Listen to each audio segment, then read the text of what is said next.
Hi guys, welcome back to a channel. இன்றைக்கி ஒரு டிஃப்ரெண்ட்டான சைனீஸ் லவ் மூவி தான் பார்க்க போகிறோம். சேனலுக்கு என்ன புதுசாக வந்திருக்கீங்கன்னா ப்ளீஸ் மறக்காமல் சப்ஸ்கிரைப் பண்ணி விட்டுருங்க. வீடியோக்கு சப்போர்ட் பண்ணுற மாதிரி ஒரு லைக் மட்டும் போட்டு விட்டுருங்க.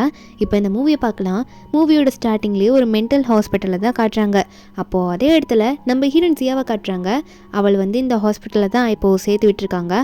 அவளா இப்போது ட்ராயிங் பண்ணிகிட்டு இருப்பாளா? அப்போது அதே இடத்துல நம்ம ஹீரோயினை டிஸ்டர்ப் பண்ணுறதுக்குனே ஒரு 2-3 பேர் சுற்றிட்டு இருப்பாங்களா? அவங்க ஹீரோயினோட அந்த பெயிண்டெல்லாம் கீழே தட்டி விட்டுருவாங்க. அப்போது உடனே தட்டி விட்டுட்டு நம்ம ஹீரோயின் தான் அங்கே அதை பண்ணிட்டு இருந்தா அப்படின்னு பார்த்த உடனே பயப்பட ஆரம்பிக்கிறாங்க. நம்ம ஹீரோனை பார்த்துட்டு நம்ம ஹீரோனா, நான் உங்களை எதுவுமே பண்ணலையே, அப்புறம் எதுக்கு என்னை பார்த்து கத்துறீங்க அப்படின்ற மாதிரி ஹீரோயின் வில்லங்கம்மா கேட்க, அப்போ உடனே அங்கே அந்த ஹாஸ்பிட்டலோட டீன் வருவார். இந்தாம்மா ஜியா, உன்னை பார்க்கறதுக்கு அண்ணன் வந்திருக்காரு, உன்னை கூட்டிகிட்டு போகிறாங்களாம், வா அப்படின்னு நம்ம சொல்லாங்க. நம்ம ஹீரோனா ஆல்ரெடி ஒருத்தன் காலை பிடிச்சிட்டு நின்றுட்டு இருப்பா. அதுக்கப்புறம் நம்ம ஹீரோயின் சியாவும் வெளியே வருவாளா. அந்த டாக்டரை நம்ம ஹீரோன் வெளியே விடும் போது அங்கே ஹீரோனோட 2வது அண்ணன் அவர் தான் அங்கே நின்றுட்டு இருப்பாரு. அவர் பேர் ஜாங்கு. அந்த அண்ணாவும் நம்ம ஹீரோனை பார்த்துட்டு, உனக்கு எல்லாம் ஓகே தானே, இப்போ நீ எல்லாத்தையும் புரிஞ்சிருப்பேன்னு நினைக்கிறேன், இனிமேல் அந்த தப்பெல்லாம் பண்ண மாட்டேல்ல அப்படின்ற மாதிரி ஜாங் ஜியாவை பார்த்து சொல்ல, நம்ம ஹீரோயின் ஜியாவும் அதெல்லாம் கேட்டுட்டு, ஆமாம் நான் இனிமேல் அப்படி பண்ண மாட்டேன், நான் வேணும்ட்டே இனிமேல் சிஸ்டரை புள்ளி பண்ண மாட்டேன், முன்னாடி பண்ண மாதிரி நான் பண்ண மாட்டேன் அப்படின்ற மாதிரி ஹீரோயின் சொல்ல, அப்போது ஜாங் ஒன்னே ஜியாவை பார்த்து, இப்போதான் நீ நல்ல பொண்ணு மாதிரி பண்ணுற அப்படின்ற மாதிரி சொல்லிட்டு வீட்டுக்கு போகலாம் நம்ம அப்படின்ற மாதிரி அண்ணன் நம்ம ஹீரோனை பார்த்து கூப்பிட்ட 2 பேருமே அங்கே கிளம்பலான்னு முடிவு பண்ணும்போது அந்த ஹாஸ்பிட்டலோட டீன் இருக்கார்ல, அவர் கொஞ்சம் பார்த்து சேஃபா அவளை கூட்டிட்டு போங்க, பார்த்து இருந்துக்கோங்க அப்படின்ற மாதிரி வில்லங்கமா சொல்ற மாதிரி தான் சொல்றாரு. ஆனா ஜாங்குக்கு அது புரியல. அங்க நம்ம ஹீரோயின் சியாவா அவ மனசுக்குள்ள நினைச்சிட்டு இருக்கா, என்னோட ரூல்ஸ் படி என்னை யாரும் தொல்லை பண்ணாம அவங்கள நான் கண்டிப்பா தொல்லை பண்ணவே மாட்டேன், அதான் இந்த ஹாஸ்பிட்டல்ல கத்திருக்கேன் நான் அப்படின்னு நினைச்சிட்டு இருக்க. அப்ப அண்ணனும் நம்ம ஹீரோனை வீட்டுக்கு கூட்டிட்டு போகும்போது அங்க ஒரு மெய்டு இருக்காங்க. அவங்க நம்ம ஹீரோனை பார்த்தோன்னே ஒரு மாதிரியா பார்த்துட்டு இருக்காங்க. நம்ம இன்னும் உள்ள போறதுக்கு முன்னாடி நான் உள்ள வரலாமாண்ணா அப்படின்ற மாதிரி ஜாங்க பார்த்து கேட்க, ஜாங்கோ என்ன ரொம்ப மாறிட்டா, இப்படிலாம் பர்மிஷனே கேட்க மாட்டாளே அப்படின்னு நினச்சிக்கிட்டு, நீ வரலாம் அப்படின்னு நம்ம சொல்கிறானா. அப்போ உடனே ஹீரோனோட பெரிய அண்ணன் வருவான். அவன் பேர் லீ.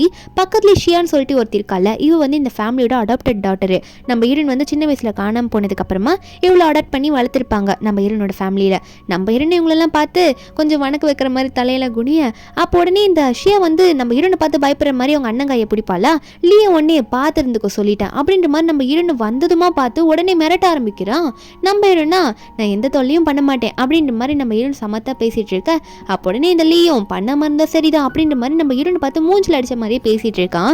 என்னதான் இருந்தாலும் அவன் தங்கச்சின்ற பாசத்தை காட்டவே மாட்டான். எல்லாரும் இப்ப சாப்பிடும் போது இந்த ஷியா வேணும்ட்டு நம்ம ஹீரோனை வம்பு நிற்கணும்ல, அதனால என்ன பண்றானா, ஏதோ ஃபுட்டை கொஞ்சம் போய் நம்ம ஹீரோன் பிளேட்ல போடுவா, இந்த சாப்பிடுது ஹெல்த்தியா இருக்கும், நீ இப்பதானே வீட்டுக்கு வந்திருக்க சாப்பிடுன்ற மாதிரி இந்த ஷியா நம்ம ஹீரோன் தட்டுல போட, அப்போ உடனே இந்த லீ இருக்கான்ல, அவன் உடனே என்ன ஷியா உந்தெல்லாம் நீ ஜியாக்கு போடுற, அப்புறம் நீ என்ன ஹெல்த்தியா சாப்பிடுவேன், நான் உனக்கு கொடுக்குறேன்ற மாதிரி அவன் இந்த ஷியா தட்டில் போட்டுட்டு இருக்கான். அப்போ நம்ம ஹீரோன் இதெல்லாம் பார்த்துட்டு, யார் என்ன வேணா நினச்சிக்கிட்டு எனக்கு ரொம்ப பசிக்குது அப்படின்னு சொல்லிட்டு அவன் அப்படியே எடுத்து வாயில் நிறைய போட்டு அப்பி சாப்பிட ஆரம்பிக்கிறா. ஒரு மாதிரி டீசெண்டாக இல்லாமல் அப்படியே எல்லாத்தையும் வாயில் போட்டு சாப்பிட, இதை பார்த்தோன்னே ஜாங் என்ன சிசியா ஏன் இப்படி சாப்பிட்டுட்டு இருக்கா அப்படின்னு சொல்லி கேட்கும் போது நம்ம ஹீரோனா, எனக்கு இந்த ஹாஸ்பிட்டலில் இருக்கும்போது சரியாக ஃபுட்டெல்லாம் கிடைக்கவே இல்லை, நான் ஃபுட்டுக்கெல்லாம் டெய்லி அடிச்சுக்கிட்டேன் தெரியுமா, இப்போ எனக்கு ரொம்ப பசிக்குது அப்படின்னு நம்ம ஹீரோன் சொல்லும் போது இதெல்லாம் பார்த்தல்லி ஒன்னேச்சே என்னதான் இவ கத்துக்கிட்டு வந்தாலும் அப்படின்ற மாதிரி மூஞ்ச சொல்லிக்கிறான். ஆனால் நம்ம ஹீரோயின் நினச்சி பார்க்குறா, அவள் அங்கே இருக்கும் போது அந்த ஹாஸ்பிட்டலில் ஃபஸ்ட்டு ஸ்டார்டிங்கில் போய் சேரும் போது அங்கே நம்ம ஹீரோனை தொல்லை பண்ணுறதுக்குன்னே நிறைய பேர் இருந்திருப்பாங்க. ஹீரோன்லாம் ரொம்ப அழுதுருப்பா. அப்போ கூட நம்ம ஹீரோனை விடாமல், அப்போ அவள் சின்ன பொண்ணு மாதிரி தான் சைல்டிஷாக தான் நடந்துட்டு இருந்திருப்பா. அவங்க ரொம்ப டார்ச்சர் பண்ணுவோம், அப்போல்லாம் அழுதுட்டு இருந்திருப்பாள். போக போக என்ன ஆயிருக்கும்னா, நம்ம ஹீரோன் வேணுட்டே தொல்லை பண்ணுறதுக்காக இந்த ஷாக் ட்ரீட்மெண்ட்லாம் கொடுத்துருப்பாங்க. அந்த ஷாக் ட்ரீட்மெண்ட் கொடுத்ததுக்கப்புறம் நம்ம ஹீரோன் ஆளே மாறி இருப்பா. அவளோட சைல்டிஷ்னஸ்லாம் அப்படியே மாறி போயிட்டு நம்ம ஹீரோன் எப்படியா இருப்பானா, இனிமேல் நீங்கள் என்னை புள்ளி பண்ணீங்கன்னா உங்களை நானும் போட்டு அடிப்பேன் அப்படின்ற மாதிரி நம்ம ஹீரோன் அப்படியே மாறி இருப்பா. இப்போ அந்த ஹாஸ்பிட்டல்லேருந்து வந்தோடனே உங்ககிட்ட உடனே அப்பெல்லாம் காட்டிக்கூடாதுல்ல, நம்ம ஹீரோன் சைலண்ட் தான் இருக்கா. அவள் அந்த ஹாஸ்பிட்டலில் என்னெல்லாம் அனுபவிச்சிருப்பா அதெல்லாம் நினச்சி பார்த்துட்டு நம்ம ஹீரோன் அதெல்லாம் நினச்சி ஃபீல் பண்ணிட்டு இருக்கா. அது மட்டும் இல்லாமல் அந்த ஹாஸ்பிட்டலில் நம்ம ஹீரோனுக்கு ரொம்ப ஃப்ரெண்ட்லியாக இருந்தது கியூன்னு சொல்லிட்டு ஒரு டாக்டர். ஆனால் அவரையும் பைத்தியம்னு சொல்லிட்டு அதை ஹாஸ்பிட்டலில் பிடிச்சி போட்டிருப்பாங்க. அந்த கியூன்ற டாக்டர் நம்ம ஹீரோனுக்கு, அதாவது ஹீரோன் போகிறதுக்கு முன்னாடி ஹீரோன் கையில் ஒரு மெடிசன் மாதிரி கொடுத்துருப்பாரு. உனக்கு ரொம்ப கோவம் அந்த டைமில் இதை போட்டுக்கோ, உனக்கு கோவம் கண்ட்ரோல் ஆகுன்னு சொல்லிட்டு நம்ம ஹீரோன் அவரை பற்றி நினச்சிட்டு இருக்கும்போது அப்படியே ஜாங்கான என்ன பண்ணுறான்னா, இந்த சாப்ஸ்டிக் வச்சு நீ எப்படி வேணுமோ சாப்பிட்டுக்கோ அப்படின்னு சொல்லி கொடுக்க நம்ம ஹீரோனும் அதை யூஸ் பண்ணி சாப்பிட ஆரம்பிக்கிறா. ஜாங் இதெல்லாம் பார்த்துட்டு அவர் ரொம்ப கஷ்டப்பட்டிருப்பா போல அப்படின்ற மாதிரி பாவப்பட ஆரம்பிக்கிறான் தங்கச்சியை பார்த்து. அதுக்கப்புறம் நம்ம ஹீரோயின் ரூமுக்கு போயிடுவாளா. ரூமுக்கு போன உடனே இந்த ஷியா சும்மா இல்லாமல் அப்போவும் நம்ம ஹீரோயின் ரூமுக்கு வருவா. வந்துட்டு நம்ம ஹீரோனை பார்த்து, உனக்காக நான் பால் கொண்டு வந்திருக்கேன் அப்படின்னு சொல்லிட்டு ஹீரோயின் கையில் கொடுக்குற மாதிரி போயிட்டு அவளை வேணும்ட்டு கீழே போட்டுருவா. போட்டுருவா. நம்ம ஹீரோயின் வந்து ஏன் இப்படி போட்ட அப்படின்ற மாதிரி பார்க்கும்போது இந்த ஷியா ஒன்னே, ஜியா நீ எதுக்கு என் கையில் இப்படி தட்டி விட்டேன்னு உனக்காக தானே கொண்டு வந்தேன், இவ்வளோ சுடுது அப்படின்ற மாதிரி நம்ம ஹீரோயின் மேலே பழிய போட ஹீரோனுக்கு கோவம் வர ஆரம்பிக்குது. ஐயோ சும்மா இருந்தா அப்புறம் நான் என்ன பண்ணுவேனே தெரியல, இவ பொய் சொல்கிறா அப்படின்னு சொல்லிட்டு நம்ம ஹீரோயின் அவளோட கோவத்தை கண்ட்ரோல் பண்ணுறதுக்காக டாக்டர் கியூ கொடுத்துருப்பார்ல அந்த மெடிசன் எடுத்து போடலான்னு ட்ரை பண்ணும்போது அப்போ நம்ம ஹீரோனோட கோவத்தை இன்னும் தூண்டுற மாதிரி நம்ம ஹீரோன் வந்து அவளோட பேரண்ட்ஸ் கூட எடுத்து இந்த ஃபோட்டோ அங்கே ஒன்று இருந்திருக்கும், அதை வேணும்ட்டே தூக்கி இந்த ஷியா வந்து கீழே போட்டு உடைப்பாளா. ஹீரோனுக்கு கோவம் வந்துடுது. உடனே அவள் கண்ணத்தில் சப்புன்னு ஒரு அறையை விட இதுதான் அவள் எதிர்பார்த்துருப்பா போல இந்த ஷியா. அவங்க அண்ணனுங்க 2 பேரும் மேலே ஓடி வரானுங்க. ஓடி வந்துட்டு பார்த்துட்டு என்ன நடக்குது இங்க அப்படின்ற மாதிரி கேட்க இந்த லீ தான் முதல்ல பார்த்து எல்லாத்தையும் கேட்பான். அப்போ இந்த ஷியாவும் நடிக்கிறா, அண்ணா பாருங்கண்ணா அவள் மாறவே கிடையாது, ஜியா வந்து என்னை போட்டு அடிச்சிட்டா அப்படின்னுமா சொல்ல நம்ம ஒன்னே சொல்றா, நான் எதுக்கு போய் சொல்லணும், நான் வந்து நல்லா ஹாஸ்பிட்டலில் கற்றுக்கு தான் வந்திருக்கேன், நான் எந்த பொய்யும் சொல்ல மாட்டேன், ஏன்னா நான் மென்டலாக பாதிக்கப்பட்டு ட்ரீட்மெண்ட் எடுத்துகிட்டு வந்திருக்கேன், நான் பொய்லாம் சொல்லவே மாட்டேன், அது உங்களுக்கே தெரியும், எங்களுக்கு டாக்டர் எல்லாம் சொல்லி கொடுத்துருக்காங்க, இவதான் தேவையில்லாமல் என்னை பிரச்சனைக்கு இழுத்தான்னு சொல்லும் போது அப்போ ஷியா ஒன்னே இல்லை நான் எதுவுமே பண்ணல, அவளோட இடத்துல நான் இப்போ இருக்குன்னு சொல்லிட்டு தான் அவள் கோவத்தில் இப்படி நடிக்கிறான்னு சொல்லும் போது அப்போ ஜாங் ஒன்னே நம்ம ஹீரோனை பார்த்து சொல்கிறான், ஜியா உனக்கே தெரியுமா நீ வந்து நடுவில் தொலைஞ்சு போயிட்டா, அதுக்கப்புறம் தான் ஃபேமிலியில் அவளை அடாப்ட் பண்ணாங்க, திரும்ப நீ வந்த அவளை டார்ச்சர் பண்ண, அதனால ஏகப்பட்ட பிரச்சனை ஆயிடுச்சு அப்படின்னு நம்ம சொல்லும் போது ஹீரோயின் மனசில் நினைக்கிறா, அதுக்காக நீங்கள் என்ன அந்த இடத்துல போய் சேர்த்துட்டீங்களான்ற மாதிரி நம்ம ஹீரோயின் நினச்சிட்டு இருக்கா. இருந்தாலும் ஹீரோயின் வெளியே சொல்கிறா, ஆனால் நான் இதெல்லாம் பண்ணவே கிடையாது, நான் தான் போய் சொல்லுன்னு சொல்கிறேன்ல, நான் எதுக்கு போய் சொல்லணும், இத்தனை ட்ரீட்மெண்ட் எடுத்துகிட்டு வந்ததுக்கு அப்புறமா நான் போய் சொல்லுவேன்னா, இதெல்லாம் நான் உடைக்கலன்னு சொல்லும் போது லீ அதை நம்ப மாட்டான். இல்லை நீ தான் அதை பண்ணியிருப்ப, நீ ஏன் பைத்தியம் மாதிரி இப்போ மறுபடியும் நடிக்கிறேன்னு சொல்ல இந்த ஷியாக்கு தான் வேணும் போல நம்ம ஹீரோனை வந்து லீ திட்டும் போது அதை பார்த்து சிரிச்சிட்டு இருக்கா. உடனே இந்த லீயும் இந்த ரூம்ல ஒன்றும் நீ இருக்க வேணாம், நீ தான் எல்லாம் தெளிவாக பேசுகிற மாதிரி பேசுகிறல்ல, நீ வந்து ஒழுங்காக தான் இருக்கியான்னு நான் வந்து கண்டுபிடிக்கணும், அதனால நீ என்ன பண்ணுறேன்னா நான் சொல்கிற ரூமுக்கு போ அப்படின்னு மாதிரி சொல்லிட்டு கீழே வந்து கொஞ்சம் அரைக்குறையாக ஒரு ரூம் இருக்கும், அந்த ரூமில் போய் ஹீரோனை படுக்க சொல்ல நம்ம ஹீரோனும் அவளோட பொம்மையெல்லாம் எடுத்துகிட்டு போயிட்டு அங்கே படுக்கலான்னு போவா. உடனே அங்கே ஒரு மெய்டு அவங்க வந்துட்டு நம்ம ஹீரோன் பெட்டில் தண்ணி ஊற்றுறாங்க. என்னென்னு பார்த்தா அந்த லீயும் ஷியா வந்து பண்ண சொல்லியிருப்பாங்க. ஏன்னா ஹீரோன் வந்து உண்மையாகவே லூஸாக தான் இருக்காளா, இல்லை வந்து அவள் வந்து சொல்கிறதெல்லாம் கரெக்டாக கேட்குறாளா, இல்லை என்ன பண்ணுறா நடிக்கிறாளா அப்படின்ற மாதிரி செக் பண்ணுறதுக்காக பண்ணுறாங்க. அப்போ லீயும் படுக்க சொல்லும் போது ஹீரோன் வந்து நான் தான் குட் கேர்ள்னு சொல்கிறதில்ல, நான் ட்ரீட்மெண்ட் நல்லா எடுத்து வந்திருக்கேன், போய் சொல்ல மாட்டேன், சொல்கிறதெல்லாம் கரெக்டாக கேட்புன்னு சொல்லிட்டு அந்த ஹீரோ பெட்லேயே படுத்துப்பா. இதை சாங் பார்த்துட்டு லீ என்ன பண்ணிட்டு இருக்க நீங்கள் 2 பேரும் வெளியே போங்க அப்படின்னு சொல்லிட்டு லீயும் ஷியாவே வெளியே போக சொல்லிட்டு ஜாங் தான் வந்து நம்ம ஹீரோனை தூக்கிட்டு போவான். எதுக்காக நீ அவங்க சொல்கிறதுல அப்படி கேட்குற, நீலாம் அவங்க சொல்கிறதுல கேட்டு ஒபீடியண்ட்டாக இருக்கணும்னு அவசியம் கிடையாது அப்படின்னு நம்ம சொல்லிட்டு நம்ம ஹீரோனை கூட்டிகிட்டு போயிட்டு மறுபடியும் ரூமில் படுக்க போட்டுருவானா. அப்போ உடனே ஜாங்கும் வந்து பார்த்துருந்துக்கோ, நீ அவங்க சொல்கிறதுல இப்படி கேட்காத அப்படின்னு நம்ம தான் சொல்லிட்டு இருந்திருப்பான் அப்படின்னு நம்ம ஹீரோன் கிட்ட. ஒரு பக்கம் இந்த ஷியா என்ன பண்ணுறான்னா அந்த வீட்டு மேட் கிட்ட என்ன சொல்லிட்டு இருக்கான்னா, உன் பையனுக்கு மேரேஜ் வச்சிருக்கல, காசு நிறைய தேவைப்படுதுல, முன்னாடி எப்படி தொல்லை பண்ணியோ அதே மாதிரி ஜியாவை மறுபடியும் தொல்லை பண்ணு அப்படின்னு சொல்லிட்டு ஒரு கார்டை கொடுக்குறா. அதுக்கு அந்த மேடுமே வந்து ரொம்ப சந்தோஷமாக வாங்கிக்கிறாங்க. அதுதானே பண்ணும், ரொம்ப ஈஸியாக பண்ணிட்டு வேணாம் அப்படின்னு நம்ம சொல்லிட்டு இருக்க. ஜாங்கும் நம்ம ஹீரோனை பார்த்து இப்பெல்லாம் நீ இனிமேல் பண்ணாதா அப்படின்னு சொல்லும் போது அப்போ ஹீரோன் சொல்லுவா, நான் வந்து அவங்க சொல்கிறதுல கேட்கலன்னா அப்படின்னு சொல்லி இழுக்கும் போது அப்போ ஜாங் என்ன சொல்ல வர அப்படின்னு சொல்லும் போது ஹீரோன் சொல்கிறா, கண்டிப்பாக நான் அண்ணா சொல்கிறதுல கேட்கலன்னா மறுபடியும் என்ன அவர் மென்டல் ஹாஸ்பிட்டலுக்கு அனுப்பிடுவார்ல அப்படின்னு நம்ம சொல்லும் போது அப்போது ஜாங் சொல்கிறான், நீ எதுக்கும் கவலைப்படாத, இனிமேல் உன்னை யாரும் அங்கே அனுப்ப முடியாது, உன்னை நான் நல்லா பார்த்துக்கிறேன், நீ தூங்க அப்படின்னு சொல்லிட்டு ஜாங் வந்து ஹீரோனை படுக்க வச்சு தூங்க வச்சுட்டு அங்கே போயிடுவானா. கொஞ்ச நேரத்தில் அந்த மெய்டு வந்து வராங்க, இந்த ஷியா சொல்லியிருப்பாள் அதனால். அப்போ நம்ம ஹீரோன் அப்போ தூங்கிட்டு இருந்திருப்பா. உடனே இந்த மெய்டு வந்துட்டு நம்ம ஹீரோன் கழுத்தை பிடிச்சி நெருக்கி போக நம்ம ஹீரோன் முழிச்சுட்டு என்ன பண்ணிட்டு இருக்கீங்க நீங்கள், எதுக்காக என்னோட கழுத்தை பிடிக்கிறீங்க அப்படின்ற மாதிரி நம்ம ஹீரோன் கேட்கும்போது அப்போ அந்த மெய்டு ஒன்னே, நான் என்ன பண்ண வந்திருக்கேன்னு உனக்கு தெரியாது, முன்னால என்ன பண்ணுவனோ அதை தான் இப்போ பண்ண போகிறேன், அதனால கொஞ்சம் ட்ரெஸ்ஸை ரிமூவ் பண்ணு, உனக்கு ட்ரீட்மெண்ட் கொடுக்கணும் அப்படின்னு நம்ம சொல்ல கையில் ஒரு பின்னூக்கு வேற வச்சிருக்காங்க.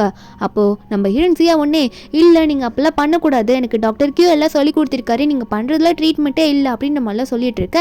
அப்போ அந்த மேடு ஒன்னே, என்ன ஹாஸ்பிட்டலுக்கு போயிட்டு வந்தோடனே ஏதோ பெரிய அறிவாளி மாதிரி பேசுறியா, நீ முட்டாள் தான் அப்படின்னு சொல்லிட்டு பெரிய ஊசி மாதிரி எடுத்து நம்ம ஹீரோன் முன்னாடி நீட்ட ஹீரோன் நினச்சி பார்க்குறா பாஸ்டில் என்ன நடந்துருக்கோன்ட்டு. ஹீரோன் வந்து சைல்டிஷாக தானே நடப்பா, முன்னாடிலாம் அவளுக்கு பெருசாக எதுவுமே தெரிஞ்சிருக்காது, யார் என்ன சொன்னாலும் அதை அக்செப்ட் பண்ணிப்பா, இப்படி தான் இவங்க அடிச்சாங்க, எனக்கு ட்ரீட்மெண்ட்ன்ற பேரில் ஊசியை வச்சு குத்துனாங்க, அப்படிலாம் அவங்க அண்ணன் கிட்டேயும் போய் சொல்லியிருக்க மாட்டா, ஏன்னா அவளை பொறுத்த வரைக்கும் அந்த மேடு ஏமாத்திருப்பாங்க. நம்ம ஹீரோன் கிட்ட சொல்லிட்டேன், நான் உனக்கு ட்ரீட்மெண்ட்டாக கொடுக்குறேன், இந்த மாதிரி ஊசியால் குத்துனா உனக்கு தான் நல்லதுன்னு சொல்லிட்டு ஹீரோனை அடிச்சு அந்த ஊசியை வச்சு குத்தி காயப்படுத்தியிருப்பாங்க. இப்போ நம்ம ஹீரோனுக்கு அந்த ஷாக் ட்ரீட்மெண்ட்ல எடுத்தோன்னே நம்ம ஹீரோனுக்கு அந்த டாக்டர் கியூல சொல்லி கொடுத்தது தெரிஞ்சிருக்கும், அவர்லாம் எது நல்லது கெட்டதுன்னு சொல்லி கொடுத்துருப்பாரு. இப்போ வர ஹீரோனுக்கு இந்த லேடி பண்றது ரொம்ப கோவம் வருமோ. நம்ம ஹீரோன் வந்து டாக்டர் கியூ கொடுத்த மெடிசனை சாப்பிடலான்னு போகும்போது அதுக்குள்ள இந்த மெய்டு வந்து பிடிச்சி தள்ளி விட்டுட்டு திட்டிட்டு இருக்க, நீ என்ன சாப்பிட போறேன்னு சொல்ல. அப்போ நம்ம ஹீரோன் வந்து சிரிக்கிறா, வில்லங்கம்மா, ஏன்னா இப்போ அந்த சாக்லேட்டையும் அவன் சாப்பிடல. நம்ம ஹீரோனால அவள் கோவத்தையும் கண்ட்ரோல் பண்ண முடியல. உடனே அந்த லேடி கையில் இருக்க ஊசியை பிடிங்கி அந்த ஊசியை வச்சு அவங்களே குத்திட்டு இப்படி தானே எனக்கும் வலிச்சிருக்குன்னு சொல்லிட்டு அந்த லேடியோட மண்டையை வந்து கபோர்டில் பிடிச்சி இடிச்சு விட்டுறாளா. அப்போ ஏதோ சவுண்டு கேட்டுட்டு 3 பேருமே மேலே வந்து என்னாச்சுன்றது தெரியாமல் பார்க்குறாங்க. லீலாம் என்ன சவுண்டா அப்படின்ற மாதிரி சொல்லிட்டு மேலே வந்து பார்க்கும்போது தான் தெரியுது நம்ம இருன்னு அப்போ வந்து அந்த மெய்டோட ட்ரெஸ்ஸை பிடிச்சிட்டு இருப்பாளா. அப்போ சாங் ஒன்னே ஏய் ஜியா என்ன பண்ணிட்டு இருக்க நிறுத்து அப்படின்ற மாதிரி சொல்ல அந்த மெய்டா கதறாங்க, ஐயோ என்ன பின்னா காப்பாத்துங்க அப்படின்னு சொல்லிட்டு. உடனே சாங்கோ என்னாச்சு ஏன் இப்படி பண்ணேன்னு கேட்டால் நம்ம இருன்னு சொல்லுவா, இந்த மெய்ட் தேவையில்லாமல் என்னை தூங்க விடாமல் வந்து ஊசியெல்லாம் எடுத்துகிட்டு வந்து என் காது கிட்ட வந்து கத்துனாங்க, எனக்கு அது பிடிக்கவே இல்லை, என்கிட்ட கத்துனா அப்புறம் என் அடிக்க வந்து நான் இப்படி தான் பண்ணுவேன் அப்படின்னு நம்ம சொல்ல. அப்போ சாங் ஒன்னே நீ எதுவும் கவலைப்படாத ஜியா, நான் பார்த்துக்கிறேன், நீ எந்த பிரச்சனையும் இல்லை, அவங்க உனக்கு எதனா நல்லது பண்ணதான் வந்திருப்பாங்க, நீ அப்படி புரிஞ்சிருப்ப, நீ போய் தூங்கு நான் பார்த்துக்கிறேன்னு சொல்லிட்டு ஹீரோனை சமாதானப்படுத்தி அனுப்பி விட்டுருவான். நான் தூங்க சொல்லி ஹீரோனும் சம்மத்தா போயிட்டு இப்போ நான் தூங்குறேன்ற மாதிரி படுத்து தூங்க ஜாங்கா என்ன பண்ணுன்னே தெரியல, என்னடா நடக்குதுன்னு பார்த்துட்டு இருக்கும்போது நெக்ஸ்ட் டே மார்னிங் ஆகுது. லீயும் ஷியாவும் பேசிகிட்டு இருக்காங்க. நம்ம ஹீரோ நேற்று இப்படி பண்ணது, அந்த மேடை வந்து அடிச்சது ரொம்ப தப்பு, ஏன் அப்படி பண்ணுறா அப்படின்ற மாதிரி பேசிகிட்டு இருக்கும்போது அப்போ ஜாங் வருவானா வந்துட்டு லீ கொஞ்சம் பார்த்து பேசி, என்னதான் இருந்தாலும் அவள் நம்ம தங்கச்சி, நம்ம தான் அவளை நல்லா பார்த்துக்கணும் அப்படின்னு மாதிரி சொல்லிகிட்டே இருக்கும்போது நம்ம ஹீரோ நாங்கள் வந்துடுவா. வந்துட்டு என்னென்னாச்சு, என்ன பேசிகிட்டு இருக்கீங்க, எல்லாம் என்ன விட்டுட்டு பேசுகிறீங்கன்ற மாதிரி நார்மலாக பேசும்போது அப்போ ஜாங் வந்து நம்ம ஹீரோனை பார்த்து கேட்குறான், சியா உனக்கு நேற்று என்ன ஆச்சுன்னு எதுவுமே ஞாபகம் இல்லையா, நீ என்ன பண்ணன்னு உனக்கு எதுவும் தெரியலையா அப்படின்னு நம்ம சொல்ல நம்ம ஹீரோனா நான் என்னென்ன பண்ணேன், நான் எதுவுமே பண்ணல, நான் நல்லா தூங்கினேன், எனக்கு நல்ல ட்ரீம்லாம் வந்துச்சு அப்படின்னு நம்ம சொல்லிட்டு அவள் பாட்டுக்கு சமந்தா பேசுவோம்.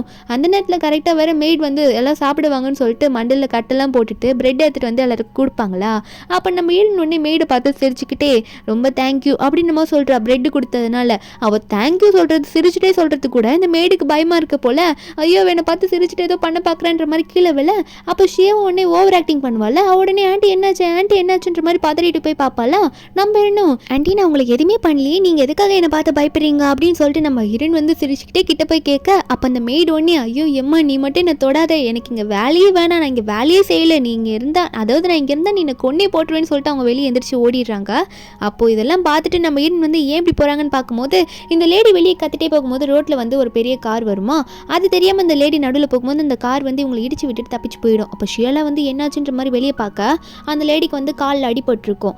அதுக்கப்புறம் அந்த லேடி வந்து ஹாஸ்பிட்டலில் கூட்டிகிட்டு போய் அட்மிட் பண்ணலான்னு பார்க்கும்போது லீவ் ஒரு பக்கம் உன்னால் தான் ஆச்சு அப்படின்னு சொல்லிட்டு நம்ம ஹீரோனை பார்த்து கை வாங்கிட்டு போவான். அப்போ சாங்கண்ணன் தான் வந்து அப்படிலாம் அடிக்காத, நம்ம தங்கச்சி என்ன பண்ணா, அவங்களா தானே வெளியே ஓடி வந்தாங்க, அவங்களுக்கு ஆக்சிடென்ட் ஆயிடுச்சுன்ற மாதிரி அண்ணனையும் சமாளிச்சுட்டு ஹாஸ்பிட்டலில் மேடை கூட்டிகிட்டு போய் அட்மிட் பண்ணிடுவாங்க. அதுக்கப்புறம் 2 அண்ணனும் மாற்றி பேசிப்பாங்களா. அப்போ லீ சொல்கிறான் திரும்ப நம்ம தங்கச்சி வந்து மென்டல் ஹாஸ்பிட்டலில் போய் சேர்த்துலன்னு சொல்லும் போது சாங் சொல்கிறாரு அதெல்லாம் சேர்க்கக்கூடாது, நம்ம தங்கச்சி நம்ம தான் இனிமேல் நல்லா பார்த்துக்கணும்னு சொல்லிட்டு இருக்க. அப்போ மறுபடியும் லீ சொல்கிறான் நம்ம எதுக்காக நம்ம தங்கச்சி அந்த இடத்துல போய் சேர்த்தோன்னு உனக்கு ஞாபகம் இருக்கா அப்படின்ற மாதிரி ஒரு ஃப்ளாஷ்பேக்கை காட்டுறாங்க. என்னன்னா இந்த ஷியாவை வந்து நிறைய பேர் வந்து தொல்லை பண்ணி அடிக்க போயிருப்பாங்க பசங்களாம். அப்போ நம்ம ஹீரோனுக்கு இந்த இடம் தெரிஞ்சிருக்கும் போல நம்ம ஹீரோன் வந்து அண்ணனுங்களெல்லாம் கூட்டிகிட்டு வந்திருப்பா. அந்த அண்ணனுங்களும் இந்த ஷியாவை காப்பாற்றிருப்பாங்க. அப்போ யார் அவங்களை இப்படி அனுப்பிச்சது, எதுக்காக என் தங்கச்சி இப்படி பண்ணுறீங்கன்னு கேட்கும்போது நம்ம ஹீரோன் கரெக்டாக அங்கே வந்திருப்பாள். அப்போ ஹீரோனை பார்த்துட்டு இந்த பொண்ணு தான் இந்த பொண்ணை வந்து இப்படி பண்ண சொன்னது அப்படின்ற மாதிரி ஹீரோனை பார்த்து கை நீட்ட நம்ம ஹீரோனா இல்லை இப்படி ஒரு பிரச்சனை நடக்குதுன்னு சொல்லிட்டு நான் தான் உங்களை இப்படி கூட்டிகிட்டு வந்து காட்டுறேன், நான் தூரத்துலேருந்து பார்த்துட்டு நானா எப்படி இப்படி பண்ண முடியும், நான் எதுவுமே பண்ணலன்னா என்ன புரிஞ்சுக்கோங்க அப்படின்னு சொல்லும் போது அப்போ இந்த அண்ணனுங்களாம் வந்து என்ன பண்ணுறாங்கன்னா அதாவது இந்த ஷியாவை பார்த்து கேட்குறாங்க உண்மையாகவே அவள் தான் பண்ணால, உனக்கு எதனா ப்ரூஃப் இருக்கா தெரியுமா, அவள் பண்ண மாதிரி உனக்கு எதனா தோணுதா அப்படின்னு சொல்ல அப்போ அந்த ஷியாவும் நம்ம ஹீரோன் மேலே பழி போட்டிருப்பா. ஆமாம் உண்மையாகவே ஜியாவுக்கு வந்து நான் இந்த வீட்டில் இருக்கிறது பொறாமையாக இருக்குது போல், அதனால தான் அவள் அப்படி பண்ணிட்டான்றமா சொல்ல ஹீரோன் கண்ணத்தில் ஓங்கி ஒரு அரை இந்த லீ அதாவது இந்த லீ தான் வந்து அடிச்சிருப்பான். நம்ம ஹீரோன் அடிச்சுட்டு உனக்கு அறிவில்லையா, எதுக்காக இப்படி நம்மளோட சிஸ்டர் மேலே பொறாம பிடிச்சிட்டு இப்படி அலையிற, எதுக்காக இப்படி பண்ணுறேன்னு சொல்லிட்டு நம்ம ஹீரோன் மென்டல்ன்ற மாதிரி பட்டம் கட்டி 2 பேரும் மென்டல் ஹாஸ்பிட்டலில் சேர்த்துருப்பாங்க. இதை பற்றி இப்போ டிஸ்கஸ் பண்ணிட்டு இருக்கும்போது சாங் வந்து சொல்கிறான் அது அப்போ நடந்தது, இப்போலாம் என் தங்கச்சி போய் சேர்க்க முடியாது அப்படின்னு மாதிரி சொல்லிடுறான் ஒரே வார்த்தையாக. அதுக்கு அடுத்த நாள் வந்து இந்த ஆன்டி மெய்டு இருக்காங்களே அவங்கள போய் பார்க்கலன்ற மாதிரி குடும்பமாக போவாங்களா. ஆனால் இந்த மெய்டாக நம்ம ஹீரோனை பார்த்தோன்னே மன்னிப்பு கேட்க ஆரம்பிச்சிடுறாங்க. தயவு செஞ்சு எனக்கு கொண்டுடாதமா, நான் எல்லா உண்மையும் ஒத்துக்கிறேன், உன்னை நான் தான் ஹர்ட் பண்ண கஷ்டப்பட்டேன், உன்னை அப்படி அடிச்சிருக்கக்கூடாது, நான் பண்ணதா தப்புன்ற மாதிரி எல்லா உண்மையும் ஒத்துக்க. இதை பார்த்த லீ வந்து அப்போது நீ உண்மையாகவே வந்து என் தங்கச்சி ஹர்ட் பண்ணியிருக்கியா, நீ சொல்கிறதுல உண்மைதானா அப்படின்ற மாதிரி கேட்க அந்த மேடும் ஆமாம் சார் நான் தெரியாமல் அவங்கள வந்து கஷ்டப்படுத்திட்டேன், இதுக்கெல்லாம் காரணம் அப்படின்ற மாதிரி சொல்லி நம்ம இந்த ஷியாவை வந்து சொல்லிவிடலாம் அப்படின்ற மாதிரி அவங்க வாய் எடுக்கிறதுக்குள்ளே இந்த ஷியா உடனே வந்துடுறா. நம்மள எங்கே இந்த லேடி கோத்து விட்டுற போகுது அப்படின்னு சொல்லிட்டு உடனே அந்த லேடி கண்ணத்துலேயே அரைஞ்சு விட்டுட்டு எதுக்காக எங்கள் குடும்பத்தில் வந்து இப்படி விளையாடிட்டு இருக்க, என்ன தைரியம் தான் என் சிஸ்டர் இப்படி ஹர்ட் பண்ணியிருப்ப, அவங்க எதோ சொல்லலைன்றதுக்காக இப்படி நீ கஷ்டப்படுத்துறியா, இனிமேல் நீ எங்கள் வீட்டுக்குள்ளே வேலைக்கே வரக்கூடாதுன்னு சொல்லிட்டு இவளுக்கு எதோ பிரச்சனை வரக்கூடாதுன்னு அந்த லேடியை வேலையை விட்டு தூக்கியிருப்பா. ஆனால் காரில் போகும்போது இந்த லீ வந்து ஷியா மேலே இந்த லீக்கு சந்தேகம் வந்திருக்கும். லீ கேட்பான் நீ வந்து தங்கச்சி எதனா ஹர்ட் பண்ணியா அப்படின்ட்டு. ஷியா உடனே அண்ணா என்ன நம்புங்கண்ணா நான் எந்த ஹர்ட்டும் பண்ணலண்ணா அவளை அப்படின்னு சொல்லும் போது அப்போ அந்த லீ சொல்கிறான் ஆனால் நான் உங்ககிட்ட இப்போயே சொல்லிக்கிறேன், சப்போஸ் நீ எதனா ஹர்ட் பண்ணியிருந்தேன்னா அவள் இப்போ ரொம்ப கோவப்படுறா, உன்னை எதனா பண்ணிட போகிறா பார்த்து இருந்துக்கோ அப்படின்னு நம்ம சொல்லிட்டு இருக்கான். ஆனால் இந்த ஷியாக்கு நம்ம ஹீரோயின் மேலே இப்போ செம்ம காண்டாகுது. என்ன பண்ணுறேன்னா இப்போ வந்து குக்கிங் ஒரு மேட் பண்ணிட்டு இருப்பாங்க, வேற மேடு. அப்போ அந்த இடத்துக்கு இவ போயிட்டு அந்த மேட் கிட்ட எதுவும் சொல்லி அவங்கள வெளியே அனுப்ப ட்ரை பண்ணிட்டு இருக்கா. மேடு அங்கேருந்து வெளியே போன சமயத்தில் நம்ம ஹீரோனுக்காக ஒரு ஃபுட்டு ரெடி பண்ணி வச்சிருப்பாங்களா, அந்த ஃபுட்டில் போயிட்டு ஏதோ ஒரு மருந்து கலந்து விடுறா. அதாவது நம்ம ஹீரோனுக்கு ஏதோ அலர்ஜி வர மாதிரி கலந்து விடுவா போல இருக்கு. ஹீரோனுக்கு எதனா ஆகணும் அப்படின்ற மாதிரிலாம் யோசிச்சுட்டு இருக்கா. அப்போ பண்ணிட்டு திரும்பி பார்க்கும்போது நம்ம ஹீரோயின் இதெல்லாம் நின்று வேடிக்கை பார்த்துட்டு இருப்பா, ஓரமாக நின்று டோர் கிட்ட நின்றுட்டு. அப்போ கரெக்டாக மேடு உள்ள வந்துட்டு, ஓ நீங்களும் இங்கே தான் இருக்கீங்களா, சரி 2 பேரும் வாங்க, ஃபுட்டு ரெடி ஆயிடுச்சு அப்படின்னு நம்ம சொல்லிட்டு இருக்காங்க. அப்புறம் சாப்பிட்ற டேபிளுக்கு தான் எல்லாரும் போய் உட்கார போகிறாங்க. அந்த இடத்துல வந்து நம்ம ஹீரோனுக்காக ரெடி பண்ண ஃபுட்டு, அதுலேயும் மருந்து கலந்துருப்பால, அந்த ஃபுட்டையும் கொண்டு வந்து நம்ம ஹீரோயின் கிட்ட கொடுக்குறாங்க. நம்ம ஹீரோனுக்கு நல்லா தெரியுது அதில் ஏதோ கலந்துருக்கான்ட்டு. ஆனால் ஹீரோயின் வாண்டட் அதை சொல்லாமல் ஹீரோயின் வந்து அவளை எதனா பண்ணணுன்ற காண்ட்லேயே அவளை பார்த்து முறைச்சிக்கிட்டே அந்த சூப் எடுத்து குடிப்பா. அப்போ அவள் நம்ம ஹீரோயின் குடிக்க நம்ம ஹீரோனுக்கு வந்து லைட்டாக கையை அரிக்க ஆரம்பிக்குமா. ஹீரோயின் ஒன்றே அந்த கோவத்திலே கையை வந்து சொரிய ஆரம்பிப்பாளா.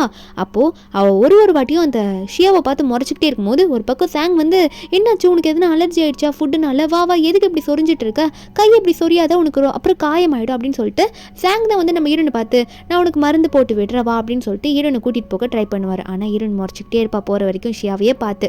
கொஞ்ச நேரம் கழிச்சு மிட் நைட் ஆன டைமில் வந்து சாங் வந்து மேடை பார்த்து கேட்குறாங்க, நீங்கள் சமைக்கும் போது இந்த ரூமில் யார் இருந்தா, இந்த ஃபுட்டில் வந்து ஏதோ இருக்கும் போல், அந்த ஃபுட்டு வந்து தங்கச்சிக்கு சேரவே இல்லை அப்படின்னு சொல்ல, மேடு வந்து 2 மேடமும் இங்கே தான் இருந்தாங்கன்ற மாதிரி சொல்ல, அப்போ சாங்குக்கு வந்து ஏதோ டவுட் வருது. ஐயோ ஒருவேளை நம்மளோட சியா தங்கச்சிக்கு ஷியா மேலே கோவம் வந்துருமோ நினச்சிட்டு ஒரு பக்கம் ஓடிட்டு இருக்க. அதே மாதிரி நம்ம ஹீரோயின் என்ன பண்ணுறான்னா, இந்த சூப்பில் ஒன்று கலந்து விட்டுருப்பாளே, அதே சூப்பை எடுத்துகிட்டு போயிட்டு இந்த ஷியாவுக்கு கொடுக்கலான்னு சொல்லிட்டு டோரை தட்டிட்டு இருக்கா, இந்த ஷியாவோட ரூம் டோரை. இந்த ஷியாவா யார் இந்த நேரத்தில் வந்திருப்பான்னு தெரியலன்னு சொல்லிட்டு பயத்தில் கையில் ஒரு புக்கோட போயிட்டு கதவு திறக்கும் போது ஹீரோயின் இப்படி சூப் பவுலோட நிற்கிறத பார்த்த உடனே கையில் இருக்க புக்கெல்லாம் கீழே போட்டு பயப்பட ஆரம்பிச்சிடுறா. அப்போ நம்ம ஹீரோயினும், நீ பண்ணதை நான் உனக்கு பண்ண வேணாமா, நீ எனக்கு கொடுத்தல, நீ எதுவுமே சாப்பிடவே இல்லை இந்த சூப்பை, அப்போ இந்த சூப் நீயும் குடிக்கணும்ல, அதனால தான் உனக்காக எடுத்துகிட்டு வந்தேன், சமந்தா நீ இதை குடிச்சிடுறியா அப்படின்னு சொல்லிட்டு நம்ம ஹீரோயின் கொடுக்கும்போது வேணாம் தடுப்பா. ஆனால் நம்ம ஹீரோயின் வந்து, ஏன் குடிக்க மாட்டேன்ற, நானும் தானே குடித்தேன், குடின்னு சொல்லிட்டு ஃபோர்ஸ் பண்ணி குடிக்க வைக்கும் போது அப்போ அந்த பவுலை வைக்கல தட்டி விட்டுருவாளா. அந்த சவுண்டு கேட்டு ஆல்ரெடி சாங்கில் வந்திருப்பார்ல, இப்போ சாங்கோ லியோ வந்தோடனே, இந்த ஷியா கதர்றா, லியோ அண்ணா இங்கே பாருங்க வேணை ஃபோர்ஸ் பண்ணி இந்த சூப்பை ஊட்டி விட்டுட்டு இருக்கான்னு சொல்ல, அப்போ உடனே வந்து லியோ, எதுக்காக இப்படி பண்ணிட்டு இருக்க, உனக்கு பைத்தியமாக பிடிச்சிருக்கா, அவதான் வேணான்னு சொல்கிறாள், அப்புறம் எதுக்கு ஃபோர்ஸ் பண்ணி அவளுக்கு இப்படி ஊட்டிட்டு இருக்கா அப்படின்னு சொல்லி கேட்கும் போது அப்போ நம்ம ஹீரோயின் சொல்லிட்டு இருக்கா. என்னன்னா ஒரு சின்ன ஃப்ளாஷ்பேக்கை காட்டுறாங்க. நம்ம ஹீரோயின் எவ்வளோ ஒரே ஸ்கூலில் படிச்சுட்டு இருக்கும்போது அப்போ இந்த ஷியா நம்ம ஹீரோயின் வந்து எப்படின்னா ஒரு மென்டலாக காட்டணும் அண்ணனுக்கு முன்னாடி அப்படின்றதுக்காக நம்ம ஹீரோனுக்கு பிடிக்காத ஒரு சூப்பை எடுத்துகிட்டு போயிட்டு ஹீரோயின் கொடுக்க ட்ரை பண்ணுவா. அப்போ நம்ம ஹீரோனை தட்டி விடும்போது அவள் கையில் பட்டிருக்காது. ஆனால் அந்த ஷியா வந்து ஏதோ ஒன்று நடிச்சு, அண்ணா இங்கே பாருங்கண்ணா இவ வந்து வேண்டே பண்ணுறா, அவளுக்காக கொடுக்கலான்னு பண்ணால் என் கையில் இப்படி தட்டி விட்டுட்டு எனக்கு காயப்படுத்துறா, அவள் பைத்தியம் பிடிச்சிச்சுன்ற மாதிரி நம்ம ஹீரோனோட சொந்த அண்ணன்களே நம்ம ஹீரோனை போட்டு அடிக்கிற மாதிரி அவள் பண்ணியிருப்பா. நம்ம ஹீரோன் அதெல்லாம் நினச்சி பார்த்துட்டு, ஆமாண்ணா நான் எப்படி அவளை கொடுக்காம இருக்க முடியும், எனக்காக அவள் எத்தனை டைம் சூப்பெல்லாம் கொண்டு வந்து கொடுத்துருக்கா, அதான் அவன் நல்லதுக்காக இப்போ நான் சூப்பு கொண்டு வந்து கொடுத்தேன்னு சொல்ல, அப்போ இந்த ஷியா ஒன்னே, இல்லைண்ணா அவள் போய் சொல்கிறா, அதாவது அவளை நீங்கள் வேறு ரூமில் ஷிஃப்ட் பண்ணிட்டீங்களா இந்த மெயின் ரூம்லேருந்து, அதனால அவளுக்கு பொறாமல் நான் இந்த ரூமில் இப்போ இருக்கிறது அப்படின்ற மாதிரிலாம் மறுபடியும் சொல்ல, ஹீரோயின் வந்து அதெல்லாம் கண்டுக்கிற மாதிரி இல்லை, நான் சூப் கொடுக்கணும்னு வந்து கொடுத்துட்டேன், நான் அப்போ போகிறேன் மறுபடியும் என்னோட பழைய ரூமுக்கு அப்படின்னு சொல்லிட்டு ஹீரோயின் வந்து போயிடுவா. அதாவது சாங் வந்து வேறு ரூம் அரேஞ்ச் பண்ணி கொடுத்துருப்பான், அந்த ரூமில் தான் இப்போ நம்ம ஹீரோயின் மறுபடியும் தங்கிட்டு இருக்கா. எப்போ லீ வந்து அந்த மெயின் ரூம்லேருந்து போக சொல்லிட்டானோ அப்பத்துலேருந்து. அப்புறம் சாங் தான் ஹீரோனுக்கு மருந்தெல்லாம் போட்டு விட்டுட்டு இருப்பான்.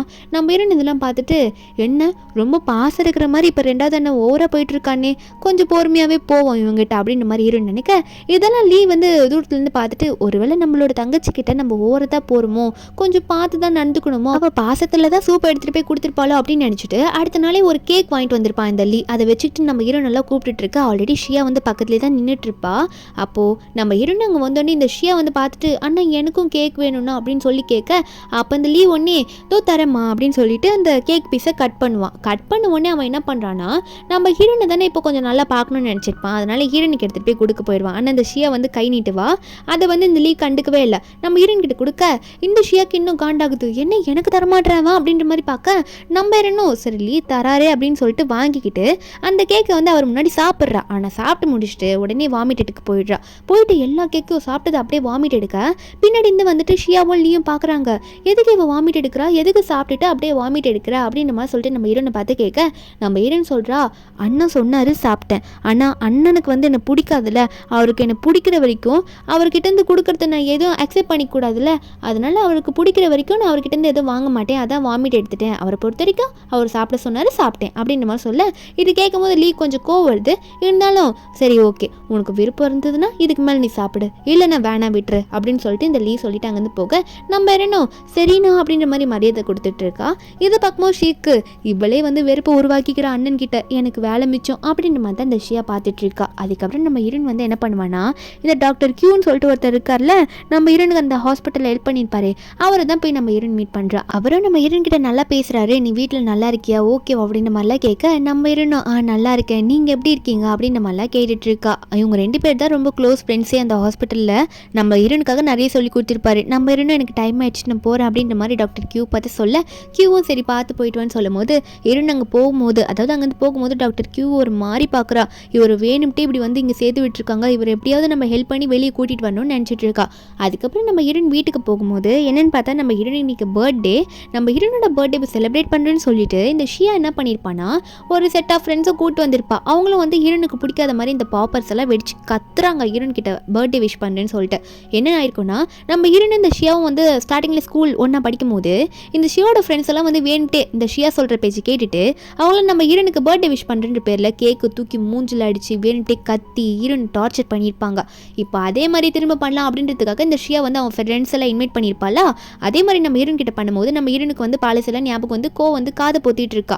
அப்போ இந்த ஷியாவும் எப்படி காதை பொத்திட்டு இருக்கா, உனக்காக தானே அவங்க பாட்டு பாடுறாங்க அதை கேட்க மாட்டேன்னு சொல்ல நம்ம இருனும் எனக்கு இப்போ ரொம்ப கோவம் வந்துருச்சு, ஏன்னா நீங்கள் ரொம்ப ஓவராக போயிட்டீங்க அப்படின்ற மாதிரி இருன் சிரிக்க. ஒரு பக்கம் லீயும் சாங்கும் என்ன பண்ணிட்டு இருக்காங்கன்னா, நம்ம ஹீரோனோட பர்த்டேன்னு சொல்லிட்டு ஹீரோனுக்காக சில கிஃப்ட் எல்லாம் வாங்கிட்டு இருப்பாங்க. அப்போ உடனே வந்து சாங்குக்கு முதல் மெசேஜாக வரும், அப்புறம் காலாக வருது. என்னன்னு பார்த்தா இந்த மாதிரி வீட்டில் பிரச்சனை ஆயிடுச்சு வானா அப்படின்ற மாதிரி இந்த ஷியா தான் மெசேஜ் பண்ணியிருப்பா. ஐயோ ஏதோ ப்ராப்ளம் ஆயிடுச்சு அப்படின்ற மாதிரி சாங் வந்து லீ கிட்ட சொல்ல எல்லாரும் உடனே வீட்டுக்கு போகிறாங்க. அங்கே பார்த்தா நம்ம ஹீரோன் வந்து கையில் பெருசாக கத்தியோ ஏதோ ஸ்கேலோ அது மாதிரி தான் ஏதோ ஒன்று எடுத்து வச்சுக்கிட்டு அவங்கள மிரட்டிட்டு இருக்கா, எல்லாரையும் அடிச்சு போட்டுட்டு. இந்த ஷியா மட்டும் தான் ஒழுங்கு நின்றுட்டு இருப்பா. அவளை உடனே அண்ணனை பார்த்தோன்னே பயந்த மாதிரி நடிச்சுட்டு, அண்ணா இங்கே பாருங்கண்ணா எப்படி பண்ணிட்டு இருக்கான்னு சியான்ட்டு, எல்லா ஃப்ரெண்ட்ஸையும் எப்படி டார்ச்சர் பண்ணுறா அப்படின்னு சொல்ல. அப்போ இதுக்கு முன்னாடி என்னாச்சுன்னு காட்டுறாங்க. வேணுட்டு இந்த ஃப்ரெண்ட்ஸ் எல்லாம் கூட்டிகிட்டு வந்தா இவங்கெல்லாம் வந்து ஹீரோனை டார்ச்சர் பண்ணுவாங்க. அப்படி டார்ச்சர் பண்ணுறது மூலமாக நம்ம ஹீரோன் வந்து இவங்களெல்லாம் போட்டு அடிப்பால. அந்த சமயத்தில் இவ வந்து அண்ணன் கிட்டலாம் ஃபோன் பண்ணி இப்படி கம்ப்ளைண்ட் பண்ணலாம். அண்ணனுங்களும் மறுபடியும் இவளை பைத்தியம் நினச்சி ஹாஸ்பிட்டலுக்கு அனுப்பி விட்டுருவாங்க. அதான் இவளோட பிளான். அதே மாதிரி இவ தான் ஃபோன் பண்ணி சொல்லியிருப்பா. இதெல்லாம் வந்து காட்டிட்டு மறுபடியும் ஜாங்கெல்லாம் வந்ததுக்கு அப்புறமா ஜாங் கேட்குறான், என்னாச்சுமா எதுக்காக அவங்களை இப்படி போட்டு அடிச்சிட்டு இருக்க என்னாச்சுன்னு கேட்டால் நம்ம ஹீரோன் சொல்கிறா, இல்லை எனக்கு டாக்டர் கியூ சொல்லி கொடுத்துருக்காரு, என்னை யாருன்னா புள்ளி பண்ணாதான் நான் அவங்கள புள்ளி பண்ணுவேன் அப்படின்னு மாதிரி சொல்லும் போது அப்போ ஷியா உடனே பயந்த மாதிரி நடிச்சிட்டு, அண்ணா நான்லாம் எதுவுமே பண்ணலண்ணா, அவள் தானே எல்லாரையும் போட்டு அடிச்சிட்டு இருக்கா அப்படின்னு மாதிரிலாம் சொல்லும் போது அப்போ அந்த இடத்துக்கு மெய்டு வந்துட்டு, ஐயோ சார் வெளியே வந்து இந்த பசங்களோட பேரண்ட்ஸ்லாம் வந்திருக்காங்க, அவங்க எதுவும் பிரச்சனைன்ற மாதிரி நினச்சிக்கிட்டு இங்கே வந்து பயந்துட்டு வந்து நிற்கிறாங்கன்னு சொல்ல அதுக்குள்ளே பேரண்ட்ஸ் எல்லாரும் உள்ளே வந்துடுறாங்க. உள்ளே வந்துட்டு எங்கள் பசங்களுக்கு என்ன ஆச்சு, என்ன பிரச்சனை, எங்கள் பசங்க எங்களுக்கு ஃபோன் பண்ணாங்க அப்படின்னு சொல்லிட்டு கத்திக்கிட்டே வந்துட்டு அவங்க பசங்க மூஞ்சிலெல்லாம் காயப்பட்டிருக்கோம்ல அதெல்லாம் பார்த்துட்டு என்னப்பா ஆச்சு அப்படின்னு கேட்டுட்டு இருக்க. அந்த பசங்களும் ஒன்றே வந்து நம்ம ஹீரோனை கை காமிச்சு அவள் தான் பண்ணான்னு சொல்லும் போது அப்போ அங்கே இருக்க பேரண்ட்ஸுமே சொல்கிறாங்க, எதுக்காக இந்த மாதிரி பைத்தியத்தெல்லாம் வீட்டுக்குள்ளே கூப்பிட்டு வச்சிருக்கீங்க, இந்த பைத்தியத்துக்கு நீங்கள் தண்டனை கொடுத்தே ஆகணும், எதுக்காக அவள் இப்படி பண்ணால் எங்கள் பசங்களுக்குலாம் எவ்வளோ அடிபட்டிருக்குன்ற மாதிரி நம்ம ஹீரோனை பிடிச்சி திட்டும் போது இதை பார்க்கும்போது இந்த ஷியாக்கு சந்தோஷமாக இருக்குது. எல்லாரும் வந்து நம்ம ஹீரோனை பைத்தியம்னு சொல்கிறது இவளுக்கு சிரிப்பாக இருக்குது. ஆனால் நம்ம ஹீரோன் வந்து அதை கண்டுக்கவே இல்லை. சில பேரண்ட்ஸில் வந்து இதுக்கான பதிலை நீங்கள் சொல்லி தான் ஆகணும், இல்லைன்னா நாங்கள் போலீஸ்கிட்ட சொல்லிடுவோம் அப்படின்ற மாதிரிலாம் சொல்லும் போது இந்த லீ ஒன்னே நீங்கள் எதுக்கும் கவலைப்படாதீங்க, நானே போலீஸ்க்கு இன்ஃபார்ம் பண்ணி வர வைக்கிறேன், போலீஸ் வந்து என்னென்ற ஆக்ஷன் எடுப்பாங்க, அதுக்கப்புறம் என்ன பிரச்சனைன்னு நமக்கு தெரியும்னு சொல்லும் போது அதுக்குள்ளே அங்கே போலீஸ் வந்துடுறாங்க. போலீஸ் வந்துட்டு யார் எங்களுக்கு கால் பண்ணாங்க அப்படின்னு கேட்குறாங்க. லீ இன்னும் கால் பண்ணியிருக்கவே மாட்டான். அதுக்குள்ளே போலீஸ் வந்துடுறாங்க. அவங்க வந்துட்டு யார் ஃபோன் பண்ணான்னு கேட்கும்போது நம்ம ஹீரோன் வந்து நான் தான் உங்களுக்கு பண்ணேன், உங்களுக்கு சில ப்ரூஃபையும் அனுப்பி வச்சேன் அப்படின்னு மாதிரிலாம் சொல்ல லீ ஒன்னே அதாவது நம்ம ஜியா தப்பு பண்ணியிருந்தா அவள் எதுக்கு போலீஸ் கால் பண்ண போகிறா அப்படின்னு மாதிரி நினச்சிட்டு இருக்க. அங்கே இருக்க பேரண்ட்ஸ்லாம் உடனே போலீஸ் கிட்ட அரெஸ்ட் பண்ணிட்டு போங்க, கால் பண்ணியிருக்கா அவள் தான் எல்லாத்தையும் பண்ணது அப்படின்னு மாதிரி தான் சொல்ல. ஆனால் நம்ம ஹீரோன் வந்து போலீஸை பார்த்து சொல்லிட்டு இருக்கா தைரியமாக, நான் எதுவுமே பண்ணல சார், அவங்க என்னை அடிச்சுக்க வந்தாங்க, என்னை புள்ளி பண்ணாங்க, அதனால நான் செல்ஃப் டிஃபென்ஸ் பண்ணேன் அப்படின்ற மாதிரிலாம் நம்ம ஹீரோன் சொல்லும் போது அப்போ உடனே வந்து இந்த போலீஸும் வந்து நாங்கள் வந்து ஆல்ரெடி சிசிடிவி ஃபுட்டேஜும் செக் பண்ணிட்டோம், அவங்க சொன்ன ப்ரூஃபையும் நாங்கள் செக் பண்ணிட்டோம், இதில் என்ன இருக்குதுன்னா உண்மையாகவே வந்து அந்த பொண்ணு தான் இவங்க புள்ளி பண்ணியிருக்காங்கன்ற மாதிரி அந்த ஃபுட்டேஜில் என்ன இருக்குன்னு காட்டுறாங்க. நம்ம ஹீரோன் வந்த உடனே பர்த்டே விஷ் பண்ணுன்னு சொல்லிட்டு அங்கே இருக்க பசங்களை வேணுட்டி நம்ம ஹீரோனை பிடிச்சி தொட்டுட்டு தடவிக்கிட்டு நீ அழகாக இருக்கா அப்படி இருக்க அப்படி இருக்குன்ற மாதிரி வேணுட்டி நம்ம ஹீரோனை டீஸ் பண்ணியிருப்பாங்க. நம்ம ஹீரோனுக்கு அதனால தான் கோவம் வந்திருக்கும், நீங்கள் என்ன புள்ளி பண்ண நான் உங்களை சும்மா விட மாட்டேன்னு சொல்லிட்டு நம்ம ஹீரோன் அதுக்கு மேலே தான் இவங்களை அடிக்க ஸ்டார்ட் பண்ணியிருப்பா. அதனால நம்ம ஹீரோன் வந்து செல்ஃப் டிஃபென்ஸ் தான் பண்ணியிருக்கா. அதை வந்து போலீஸ் வந்து இந்த ஃபுட்டேஜ்லேயே கிளியராக ரெக்கார்ட் ஆயிருக்கு, அதனால வந்து அந்த பொண்ணு நாங்கள் எதுவும் சொல்ல முடியாது சியாவை, ஏன்னா அவள் செல்ஃப் டிஃபென்ஸ் தான் பண்ணியிருக்கா, அதனால உங்கள் பசங்களை தான் நாங்கள் அரெஸ்ட் பண்ணுவோம் பண்ணா அப்படின்ற மாதிரி சொல்ல இங்கே இருக்க பேரண்ட்ஸும் அப்போ என் பசங்க மூஞ்சில நான் காயப்பட்டிருக்கேன், அவள் மூஞ்சில எதுவும் படலையே, அந்த காயத்துக்குலாம் என்ன சொல்கிறீங்கன்னு சொல்லும் போது அந்த பசங்களும் மூஞ்சில் இருக்க காயத்தில் காட்டிகிட்டு இருக்கும்போது அப்போ நம்ம ஈரன் உடனே கீழே வந்து ரத்தம் மாதிரி இருக்கும், அதை எடுத்து பாட்டுக்கு வாயில் வைப்பல. அங்கே இருக்கவங்களும் ஐயர்ச்சி இந்த பொண்ணு என்ன பண்ணிட்டு இருக்கா, பைத்தியம் முத்திரிச்சா, கீழே இருக்கிற ரத்தத்தை எடுத்து வாயில் வைக்கிறாளே அப்படின்ற மாதிரி எல்லாம் பேச அப்போ நம்ம ஈரன் உடனே என்ன ரத்தமா, இது ஒன்றும் ரத்தம் கிடையாது, இது வந்து சாஸ், அந்த சாஸ் தான் அவங்க மூஞ்சிலே இருக்குது அப்படின்ற மாதிரி ஈரன் சொல்ல அப்போ அங்கே இருக்க போலீஸுமே வந்து அது என்னன்றதை செக் பண்ணி பார்க்கலான்ற மாதிரி எடுத்து பார்த்தா உண்மையாகவே சாஸ் தான் இருக்குது. அந்த பசங்க வேணும்ட்டே நம்ம ஈரனை ஃப்ரேம் பண்ணோம், ஈரனை வந்து எதுனா வந்து போலீஸ் ஸ்டேஷனில் அனுப்பணும் அப்படின்னா போய் சொல்லு அப்படின்றதுக்காக தான் அப்படி பண்ணியிருப்பாங்க. அப்போ உடனே வந்து லீயும் அப்போது உண்மையாகவே நீங்கள் எல்லாருமே சேர்ந்து தான் என் தங்கச்சியை வந்து புள்ளி பண்ணியிருக்கீங்க, என் தங்கச்சி எதுவுமே பண்ணல, உங்களெல்லாம் சும்மா விட மாட்டேன் அப்படின்னு நம்ம சொல்லிட்டு லீ ஒரு பக்கம் மிரட்டிட்டு இருக்க. அப்போ உடனே வந்து அங்கே இருக்க பசங்களாம் இதுக்கெல்லாம் நாங்கள் ஒன்றும் காரணம் கிடையாது, ஸ்கூலில் கூட புள்ளி பண்ண சொன்னது எல்லாமே ஷியா தான் அப்பத்துலேருந்து எங்களுக்கு இதெல்லாம் சொல்லி கொடுத்தது அப்படின்ற மாதிரி ஷியா மேலே பழி தூக்கி போட இந்த ஷியா உடனே பயத்தில் ஏன் அப்படி போட்டு கொடுத்தீங்கன்ற மாதிரி உடனே லீ கையை பிடிச்சி அண்ணா நான் எதுவுமே பண்ணல அவங்க பொய் சொல்கிறாங்கன்னா அப்படின்னு நம்ம சொல்லும் போது ஜாங் வந்து இதெல்லாம் ஒன்றுமே கேட்காம ஜாங் நம்ம ஹீரோனை பார்த்து ஜியா நீ சொல்லு, உண்மையாகவே வந்து ஷியா அப்புறம் இவங்க எல்லாருமே சேர்ந்து தான் உன்னை எல்லாம் புள்ளி பண்ணாங்களா, யாரெல்லாம் புள்ளி பண்ண உன்னை அப்படின்னு சொல்லி கேட்க ஸ்கூலில் புள்ளி பண்ணதில் யாருன்னு கேட்கும்போது நம்ம ஹீரோன் வந்து அந்த பசங்க எல்லாரையும் கை காட்டுறா. கடைசியில் வந்து இந்த ஷியாவையும் கை காட்டிடுறா. ஏன்னா இந்த ஷியா வந்து ஸ்கூலில் புள்ளி பண்ணியிருப்பா ஸ்கூல் டைமில் இருக்கும்போது. அப்போ அந்த ஷியாவுக்கும் ஷாக்கு, என்ன காமிச்சிட்டா, என்னை இது வரைக்கும் போட்டு கொடுத்ததே இல்லைன்னு நினச்சிட்டு இருக்க. ஒரு பக்கம் இந்த பசங்களெல்லாம் நீங்கள் வந்து இந்த டைமில் அதாவது இந்த பார்ட்டி டைமில் புள்ளி பண்ணதுக்கு எங்ககிட்ட ப்ரூஃப் இருக்குது, அதனால் உங்களை அரெஸ்ட் பண்ணிட்டு போகிறோன்னு அரெஸ்ட் பண்ணிட்டு போயிடுறாங்க. ஸ்கூல் டைமில் வந்து நீ புள்ளி பண்ணியா அப்படின்ற மாதிரி லீ வந்து ஷியாவை பார்த்து கேட்க இந்த ஷியாவும் சமாளிக்க பாப்பா. அப்போ லீ ஒன்று இனிமேல் ரூமை விட்டு நீ வெளியே வராதா அப்படின்ற மாதிரி ஷியாவுக்கு பனிஷ்மெண்ட் கொடுத்துடுறாரு. ஒரு பக்கம் வெளியே செம்ம இடியை அடிச்சிட்டு இருக்கும், மழை வர பெய்யுமா. அப்போ நம்ம ஹீரோனுக்கு அதை பார்த்தோன்னே பயமாயிடுது. உடனே அண்ணனுங்களை பார்த்து சொல்லிடுறா, அண்ணா நான் வந்து ரெஸ்ட் எடுக்க போகிறேன் அப்படின்னு சொல்லிட்டு அங்கேருந்து போயிடுவாள். வெளியே செம்ம மின்னல் இடின்னு அடிச்சிட்டு இருக்கு. பொண்ணு ஜாங்கும் ஐயோ தங்கச்சி எதுவுமே சாப்பிடாம போயிட்டாலே, அவளுக்கு எதுனா சூப்பாவது கொண்டு போய் கொடுப்போன்னு சொல்லிட்டு டோருக்கு வெளியே இருந்துட்டு நம்ம ஹீரோன் பேரை சொல்லி கூப்பிட்டு இருந்தா ஹீரோன் வந்து கதவே திறக்க மாட்டா. அப்புறம் ஜாங்கே உள்ளே போய் பார்க்கும்போது நம்ம ஹீரோன் அங்கே காணும்னு சொல்லிட்டு ஜாங் கத்தும் போது அப்போ உடனே வந்து லீ வந்து என்னாச்சு ஏன் கத்திட்டு இருக்கா அப்படின்ற மாதிரி கேட்க ஜாங்கும் ஜியாவை காணும் அதான் என்னாச்சுன்னு தெரில அப்படின்ற மாதிரி சொல்ல ரெண்டு பேரும் பதற ஆரம்பிக்கிறாங்க. சரி அவளுக்கு இதை விட்டால் வேற எந்த இடம் தெரியும், அந்த ஹாஸ்பிட்டல் தானே. அங்கே போய் பார்த்தா அந்த ஹாஸ்பிட்டலில் அந்த டீன்லாம் இல்லை, வேற ஒரு டாக்டர் இருக்காரு. அந்த டாக்டர் கிட்ட கேட்கும்போது அந்த டாக்டர் வந்து இல்லையே உங்கள் தங்கச்சிலாம் இங்கே வரலையேன்னு சொல்ல சரி வெளியே கொஞ்சம் சரௌண்டிங்கில் தேடி பார்ப்போன்ற மாதிரி லைட் அடிச்சு எல்லாத்தையும் தேடி பார்த்துட்டு இருக்காங்க. அப்போ ஜாங் வந்து இந்த புதுசாக வந்திருக்காருல அந்த டாக்டர் கிட்ட வந்து என் தங்கச்சியை பற்றி சொல்லுங்கள், என் தங்கச்சி இங்கெல்லாம் எப்படி இருந்திருக்கா அப்படின்னு நம்மளாம் கேட்டுட்டு இருக்கும் போது அப்போ அந்த டாக்டர் சொல்கிறாங்க உங்கள் தங்கச்சி வந்து ரொம்ப சைல்டிஷாக தானே முன்னாடிலாம் இருப்பா, ஆனால் வந்து அவள் அந்த ஷாக் ட்ரீட்மெண்ட்டில் கொடுத்தோன்னே மாறிட்டா அப்படின்னு சொல்ல லீ வந்து கேட்குறான் ஷாக் ட்ரீட்மெண்ட்டா, எதுக்குடா ஷாக் ட்ரீட்மெண்ட் கொடுத்தீங்க, என்ன தைரியத்தில் என் தங்கச்சிக்கு ஷாக் ட்ரீட்மெண்ட்டில் கொடுத்தீங்கன்னு சொல்ல அப்போ அந்த டாக்டர் உடனே நான் ரீசெண்டாக தான் ஜாயின் பண்ணேன், இதுக்கு முன்னாடி இங்கே டீனுன்னு ஒருத்தர் இருந்தார்ல அவர் தான் இப்படிலாம் பண்ணுது அப்படின்னு நம்மளாம் சொல்லிட்டு இருக்க. ஒரு பக்கம் நம்ம ஹீரோயின் வந்து இந்த குப்பை தொட்டியில் உட்காந்து அழுதுட்டு இருக்க சவுண்டு கேட்குமா. ஜாங் ஒன்னே போயிட்டு தங்கச்சி பார்த்துட்டு நீங்கள் தான் இருக்கே அப்படின்னு நம்ம சொல்ல தங்கச்சிக்கு ஒரே பயம் இந்த இடிமின்னெல்லாம் பார்த்து, அதனால யாரும் என்கிட்ட வராதிங்க நான் அடிச்சு கொண்டுடுவேன் அப்படின்ற மாதிரி மிரட்டிட்டு இருக்கா. அப்போ ஜாங் ஒன்னே நீ எதுக்கும் பயப்படாதயா அண்ணா நான் இருக்கேன், இனிமேல் யாரும் உன்னை எதுவுமே பண்ண விட மாட்டேன் அப்படின்னு சொல்லிட்டு ஹீரோயினை பிடிக்க நம்ம ஹீரோயின் மயக்க போட்டு விழுந்துருவா. ஏதோ ஒரு அதிர்ச்சி பயம் இப்படி ஆயிடுது. என்னன்னு பார்த்தா நம்ம ஹீரோனுக்கு ட்ரீட்மெண்ட் கொடுக்குறாங்க ஒரு பக்கம். அது மட்டும் இல்லாமல் ஹீரோனுக்கு வந்து அந்த தெளிவே இல்லை, ரொம்ப நாள் ஆகிடுது, அவள் எந்திரிக்கவே இல்லை, ஒரு மாதிரி மயக்கத்திலே இருக்கிறா. டாக்டரும் வந்து செக் பண்ணிட்டு போகிறாங்க. கொஞ்சம் வந்து நீங்கள் அவளை மோட்டிவேட் பண்ணுற மாதிரி பேசுங்க, அவளுக்கு பிடிச்சவங்கள வர வச்சு பேசுவீங்கன்னு டாக்டர் சொல்கிறாரு. அப்போ ஜாங்கும் பிடிச்சவங்கன்னா எந்த மாதிரி டாக்டர் சொல்கிறீங்க அப்படின்னு மாதிரி சொல்ல அப்போ டாக்டர் சொல்கிறாங்க இல்லை அவளுக்குன்னு ரொம்ப க்ளோஸானவங்க யாரா இருப்பாங்களா, அந்த க்ளோஸானவங்களை வந்து விட்ட பேச வைங்க, அப்போ அவளுக்கும் முழிச்சு அவங்கக்கிட்ட பேசணுன்ற ஆர்வம் வரல அப்படின்ற மாதிரி டாக்டர் சொல்லிட்டு இருக்காரு. அப்போ ஜாங் வந்து உடனே லீ கிட்ட சொல்கிறா அவளுக்கு பிடிச்ச ஒரு ஃப்ரெண்டுனா அந்த டாக்டர் கியூன்னு சொல்லிட்டு ஒருத்தர் சொல்லிட்டு இருப்பா, அவரும் இந்த ஹாஸ்பிட்டலில் தான் இருக்காராமா அப்படின்னு சொல்ல லீ ஒன்னே அதுக்காக பைத்தியத்தையே கூட்டிகிட்டு வந்து பேச வைக்க முடியும் தங்கச்சிக்கிட்ட, அது எப்படி நடக்கும் அப்படின்ற மாதிரி சொல்லிட்டு இந்த லீ சொல்லும் போது அப்போ ஜாங் சொல்கிறாரு அப்போல்லாம் சொல்ல முடியாது, இப்போ அவர் தான் நமக்கு முக்கியம், நானே போயிட்டு பேசி அவரை கூட்டிகிட்டு வரேன், அது மட்டும் இல்லாமல் அந்த டீன் மேலேயும் கம்ப்ளைண்ட் கொடுத்தியாச்சு அப்படின்ற மாதிரி ஜாங் வந்து சொல்லிட்டு அதுக்கப்புறமா அந்த ஹாஸ்பிட்டலுக்கு போய் பார்ப்பான். அங்கே வந்து அந்த கியூ பார்த்து பேச ஆரம்பிக்கிறான். என்ன பேசினாலும் கியூ வந்து ரெஸ்பான்ஸ் பண்ணவே மாட்டார். ஆனால் நம்ம ஹீரோயின் பேரை சொல்லி ஹீரோனுக்கு ஒரு பிரச்சனை, நீங்கள் ஹீரோனோட ஃப்ரெண்டு தானே, அதாவது ஜியாவோட ஃப்ரெண்டு தானே, நீங்கள் வந்து பார்க்கணும்னு சொல்லும் போது அவர் உடனே வரேன்ற மாதிரி ஒத்துக்கிறாரு. அதுக்கப்புறம் அங்கே கூட்டிகிட்டு போயிடுவாங்களா, அதாவது ஜாங் வந்து கியூ வந்து வீட்டுக்கு கூட்டிகிட்டு வந்துடுவானா.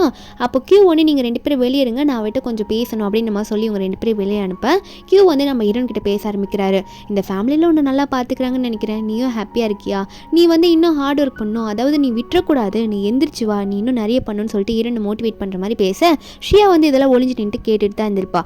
இவனும் பைத்தியமா என்ன, ஆனால் நல்லா தான் பேசிகிட்டு இருக்கான் அப்படின்னு பார்க்க அப்போ உடனே வந்து நம்ம ஹீரோயின் கை வந்து லைட்டாக ஆடும் கியூ பேச பேச.